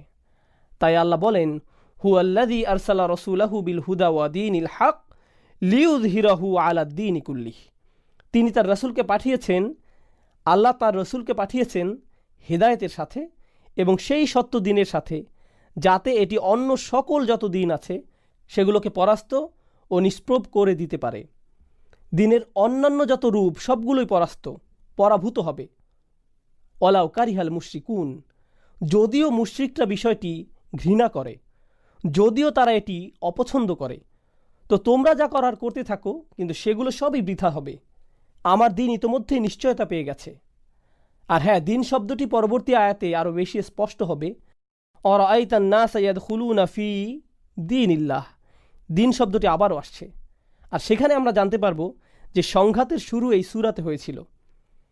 পরবর্তী সূরাতে দেখা যাবে কারা এতে জয়লাভ করে। আর এই সূরার সর্বশেষ শিক্ষা আমি আপনাদেরকে নামাজের পরে বলবো ইনশাআল্লাহ তাআলা। বারাকাল্লাহু লি ওয়া লাকুম ফিল কুরআনিল হাকিম ওয়া নাফা'নি ওয়া ইয়্যাকুম বিল আয়াতি ওয়া যিকরিল হাকিম। আসসালামু আলাইকুম ওয়া রাহমাতুল্লাহি ওয়া বারাকাতুহু। আসসালামু আলাইকুম ওয়া রাহমাতুল্লাহি ওয়া বারাকাতুহু। আলহামদুলিল্লাহি রাব্বিল আলামিন ওয়াসসালাতু ওয়াসসালামু আলা সাইয়্যিদিল আমবিয়াই ওয়াল মুরসালিন ওয়া আলা আলিহি ওয়া সাহবিহি ওয়া মান ইসতান্না বিসুন্নতিহি ইলা ইয়াউমিদ্দিন, সুম্মা আম্মা বা'দ। আমরা সূরাতুল কাফিরুনের শেষ আয়াত নিয়ে আলোচনা করছি।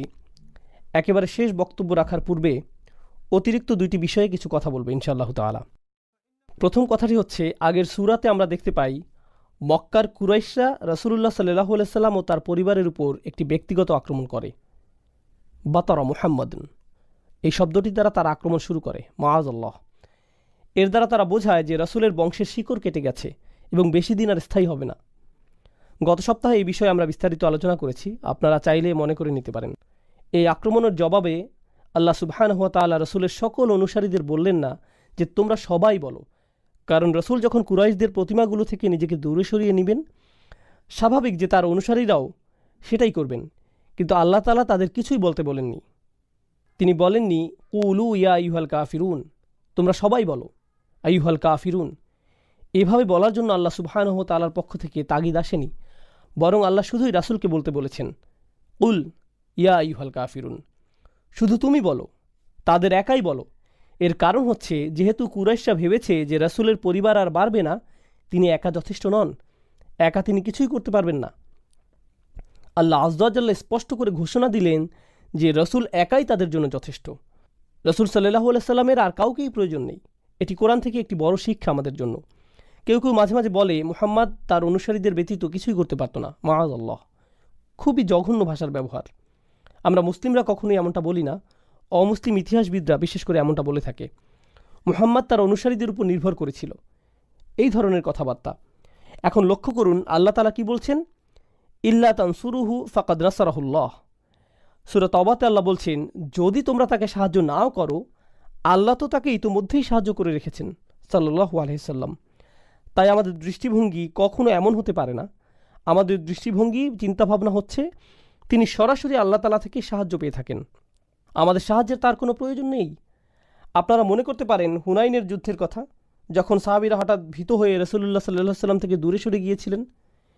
তিনি হঠাৎ একা পড়ে গেলেন, চারপাশে তাকে শত্রুরা ঘিরে রেখেছিল। শত্রুপক্ষের তীরন্দাজরা পাহাড়ের উপর থেকে প্রায় তাকে নিশানায় পরিণত করে ফেলেছিল।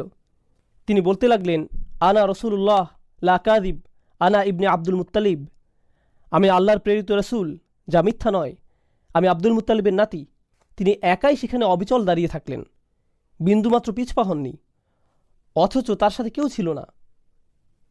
এটাই হচ্ছে হিম্মত যা আল্লাহ সুবহানাহু ওয়া তাআলা তার রাসূলকে দিয়ে পাঠিয়েছেন এই দুনিয়াতে সাল্লাল্লাহু আলাইহি সাল্লাম। এটা হচ্ছে প্রথম বিষয় যা আমি বলতে চাচ্ছিলাম। দ্বিতীয় বিষয়টি হচ্ছে, আমি ইতিমধ্যে বলেছি আপনাদের যে কুরাইশরা চাচ্ছিল রাসূল তাদের সাথে কিছুটা হলেও আপোষ করুক, কিন্তু আল্লাহ বলছেন যে তাদের রাসূলের সাথে কথাবার্তা বলে লাভ নেই। রাসূল তো শুধু আমার নেওয়া সিদ্ধান্ত তাদের জানাচ্ছে, এগুলো সবই আমার আদেশ।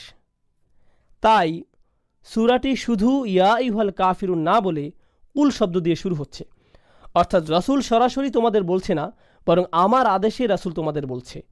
তাই রাসূলের সাথে আপোষ করে তাদের কোনো লাভ হবে না। এখন এই সূরার শেষে লাকুম দীনুকুম ওয়ালিয়া দীন, দিন শব্দের শেষে যে নুনটি রয়েছে, এটি আসলে দ্বীনই হওয়ার কথা। তোমাদের নিকট তোমাদের দিন থাকুক, আর আমার নিকট আমার দিন। আরবি ব্যাকরণ অনুযায়ী ইদফা হওয়ার কারণে এখানে শেষে ইয়া হওয়ার কথা। এক্ষেত্রে যাকে ইয়া মুতাকাল্লিম বলা হয়, কিন্তু অলঙ্করণের স্বার্থে এখানে ইয়া সরিয়ে ফেলা হয়েছে আর শুধুই কাসরা ব্যবহার করা হয়েছে। আপনি যদি মুসহাফ একটু চেক করে দেখেন তাহলে দেখবেন এটি বলছে লাকুম দীনুকুম ওয়ালিয়া দীন, শুধুই কাসরা শেষে আছে, অর্থাৎ ইয়া সরিয়ে ফেলা হয়েছে। আরবিতে এই নিয়মটিকে বলা হয় হাসফ, যেখানে একটি অক্ষরকে সরিয়ে ফেলা হয়। বিভিন্ন কারণে এটি প্রয়োগ হয়ে থাকে, তার মধ্যে একটি কারণ হচ্ছে বিস্ময়ের প্রকাশ। অর্থাৎ যখন আপনি খুবই উত্তেজিত বা আবেগী হয়ে পড়েন, তখন দীনই না বলে আপনি শুধু বলেন দিন। একইভাবে আমরা যখন আল্লাহ আযজা ওয়া জাল্লার কাছে প্রগাঢ়ভাবে সাহায্য চাই, তখন আমরা রব্বি বলি না, তখন আমরা শুধুই রব বলে থাকি, রব্বিগফিরলি। এখানে রব্বি শব্দকে কেন সংক্ষিপ্ত করা হয়েছে? কারণ আমরা আল্লাহ আযজা ওয়া জাল্লার সামনে মরিয়া হয়ে আবেদন জানাচ্ছি, এটি অন্তর থেকে তার প্রতি নিবেদন। এইখানে এই সূরায় হাসফের ব্যবহার হয়েছে যাতে করে নিজের দিনের ব্যাপারে রাসূলের দাবি স্পষ্ট ও গাঢ় হয়, এটি আমার দিন। আরেকটি কারণ হচ্ছে ইয়া দ্বারা এখানে স্বয়ং রাসূলুল্লাহ সাল্লাল্লাহু আলাইহি সাল্লামকে বোঝানো হতো, কিন্তু হাসফের দ্বারা এই আয়াতে রাসূলের ভূমিকাকে সংক্ষিপ্ত করা হয়েছে আর আল্লাহর ক্ষমতাকে ফোকাসে আনা হয়েছে। প্রথমেই আল্লাহর ভূমিকাকে এই সূরাতে কুল শব্দের দ্বারা বর্ধিত করা হয়েছে, আর শেষে ইয়া হাসফের মাধ্যমে এমন দাঁড়ালো যে আল্লাহ রাসূলকে বলছেন সবশেষে তুমি এক্ষেত্রে নিজের কথা উল্লেখও করতে পারবে না। এইসব সিদ্ধান্ত আসলে তোমার দ্বারা হচ্ছে না, এই সিদ্ধান্তের পেছনে তুমি না। সুবহানাল্লাহ, খুবই চমৎকার, প্রবল ও কার্যকর উপসংহার এই সূরার। আর এখন আমি আপনাদের তৃতীয় এবং সবচাইতে গুরুত্বপূর্ণ বিষয়, যেটি উল্লেখের মাধ্যমে এই বক্তব্য শেষ করব ইনশাআল্লাহ তাআলা। আমি আপনাদের প্রথম থেকেই বলেছি যে কোরআনের শেষ 10টি সূরা শুধুমাত্র রাসূলুল্লাহ সাল্লাল্লাহু আলাইহি সাল্লামের জীবনী বোঝার জন্যই গুরুত্বপূর্ণ নয়, বরং রাসূলের আদর্শের সাথে ইব্রাহিম আলাইহিস সালাতু ওয়াস সালামের আদর্শের সংযোগ বা সম্পর্ক বোঝার জন্যও গুরুত্বপূর্ণ। এখন শুনুন, আমি আপনাদের কোরআনের অন্য একটি জায়গায় নিয়ে যাচ্ছি। একটি বিশাল আয়াত থেকে আমি কেবল গুটি কয়েক শব্দ অনুবাদ করব। কদ কানাত লাকুম উসওয়াতুন হাসানাতুন ফি ইব্রাহিম, তোমাদের জন্য ইতিমধ্যেই ইব্রাহিমের জীবনীতে চমৎকার আদর্শ রয়েছে। ওয়াল্লাযীনা মাআহু, এবং তাদের মধ্যে যারা তার সাথে রয়েছে। ইয ক্বালু লিকওমিহি, যখন তারা তাদের জাতিকে বলল, ইন্না বুরাউ মিনকুম ওয়া মিম্মা তা'বুদুনা মিন দুনিল্লাহ, আমরা পুরোপুরিভাবে তোমাদের সাথে সম্পর্ক ছিন্ন করলাম, এতে কোনোই সন্দেহ নেই। শব্দগুলো মনোযোগ দিয়ে শুনুন। তারা বলল, আমরা তোমাদের সাথে সকল সম্পর্ক ছিন্ন করছি, এবং আল্লাহকে বাদ দিয়ে তোমরা যাদের যাদের উপাসনা করো, সেগুলো যাই হোক না কেন, প্রত্যেকের সাথে আমরা সম্পর্ক ছিন্ন করছি।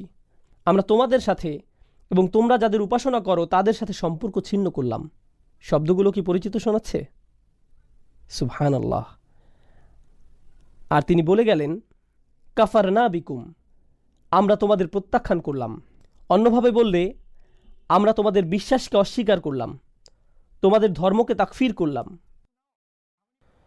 ওয়াবাদা বাইনানা ওয়া বাইনাকুমুল আদাওয়াতু ওয়াল বাগদাউ আবাদা, আর এখন আমাদের ও তোমাদের মধ্যে চিরদিনের জন্য প্রতিহিংসা ও ঘৃণার সূত্রপাত হয়ে গেল। হাত্তা তুমিনু বিল্লাহি ওয়াহদাহ, যতক্ষণ না তোমরা আল্লাহতে বিশ্বাস করছো, যিনি এক ও অদ্বিতীয়। সুবহানাল্লাহ। আয়াতের শেষ অংশে ইব্রাহিম তার পিতার জন্য দোয়া করছেন আলাইহিস সালাম, যার মধ্য দিয়ে আয়াতটি শেষ হয়। কিন্তু আয়াতটির দিকে ভালো করে লক্ষ্য করুন, এটি কি প্রায় সূরাতুল কাফিরুনের অর্থের মতোই নয়? যেভাবে রাসূলুল্লাহ কুরাইশদের সাথে মোকাবেলা করছেন, তিনি তাদের সাথে বিরোধপূর্ণ কথাবার্তার মধ্যেও ইব্রাহিম আলাইহিস সালামের আদর্শের পুনরাবৃত্তি করছেন। শুধুমাত্র ফাসল্লি লিরব্বিকা ওয়ানহার এর মধ্যেই নয়। সুবহানাল্লাহ, কত সুন্দরভাবে আল্লাহ তাআলা কোরআনের শিক্ষাগুলোকে সংযুক্ত করেছেন। ওয়াকাযালিকা নুফাসসিলুল আয়াহ, আর এভাবেই আমরা আয়াতগুলোকে ব্যাখ্যা করে থাকি। কত সুন্দরভাবে বিষয়গুলো যুক্ত হয়, ইতিহাস কতই না চমৎকারভাবে মিলে যায়। আর আপনারা সাথে এই বিষয়টি বুঝতে পারবেন। একটু আগে আমি যেটা বললাম, রাসূলুল্লাহকে একাই কথা বলতে হয়েছিল, নিজের সাথে অন্য কাউকে সম্পৃক্ত করার সুযোগ তাকে দেয়া হয়নি। অন্যদিকে ইব্রাহিম আলাইহিস সালামের অল্প কিছু অনুসারী থাকা সত্ত্বেও তাদের নিয়েই কাফিরদের সাথে কথা বলার আদেশ দেওয়া হয়েছে। বৈপরীত্যের দিকে লক্ষ্য করুন, কার অনুসারীর সংখ্যা বেশি? মুহাম্মদ রাসূলুল্লাহ সাল্লাল্লাহু আলাইহি সাল্লাম। ইব্রাহিম আলাইহিস সালামের অনুসারীর সংখ্যা খুবই কম। আমরা ইতিহাস থেকে এটা ভালোভাবেই জানি। তার অনুসারীদের কথা খুবই কম উল্লেখ করা হয়েছে, এমনকি তাকে একাই উদ্দেশ্য করে উম্মাতান বলা হয়েছে। কিন্তু অল্প যাই তার অনুসারী ছিল, তাদেরকে সঙ্গে নিয়েই তাকে তার জাতির বিরুদ্ধে দাঁড়াতে বলা হয়।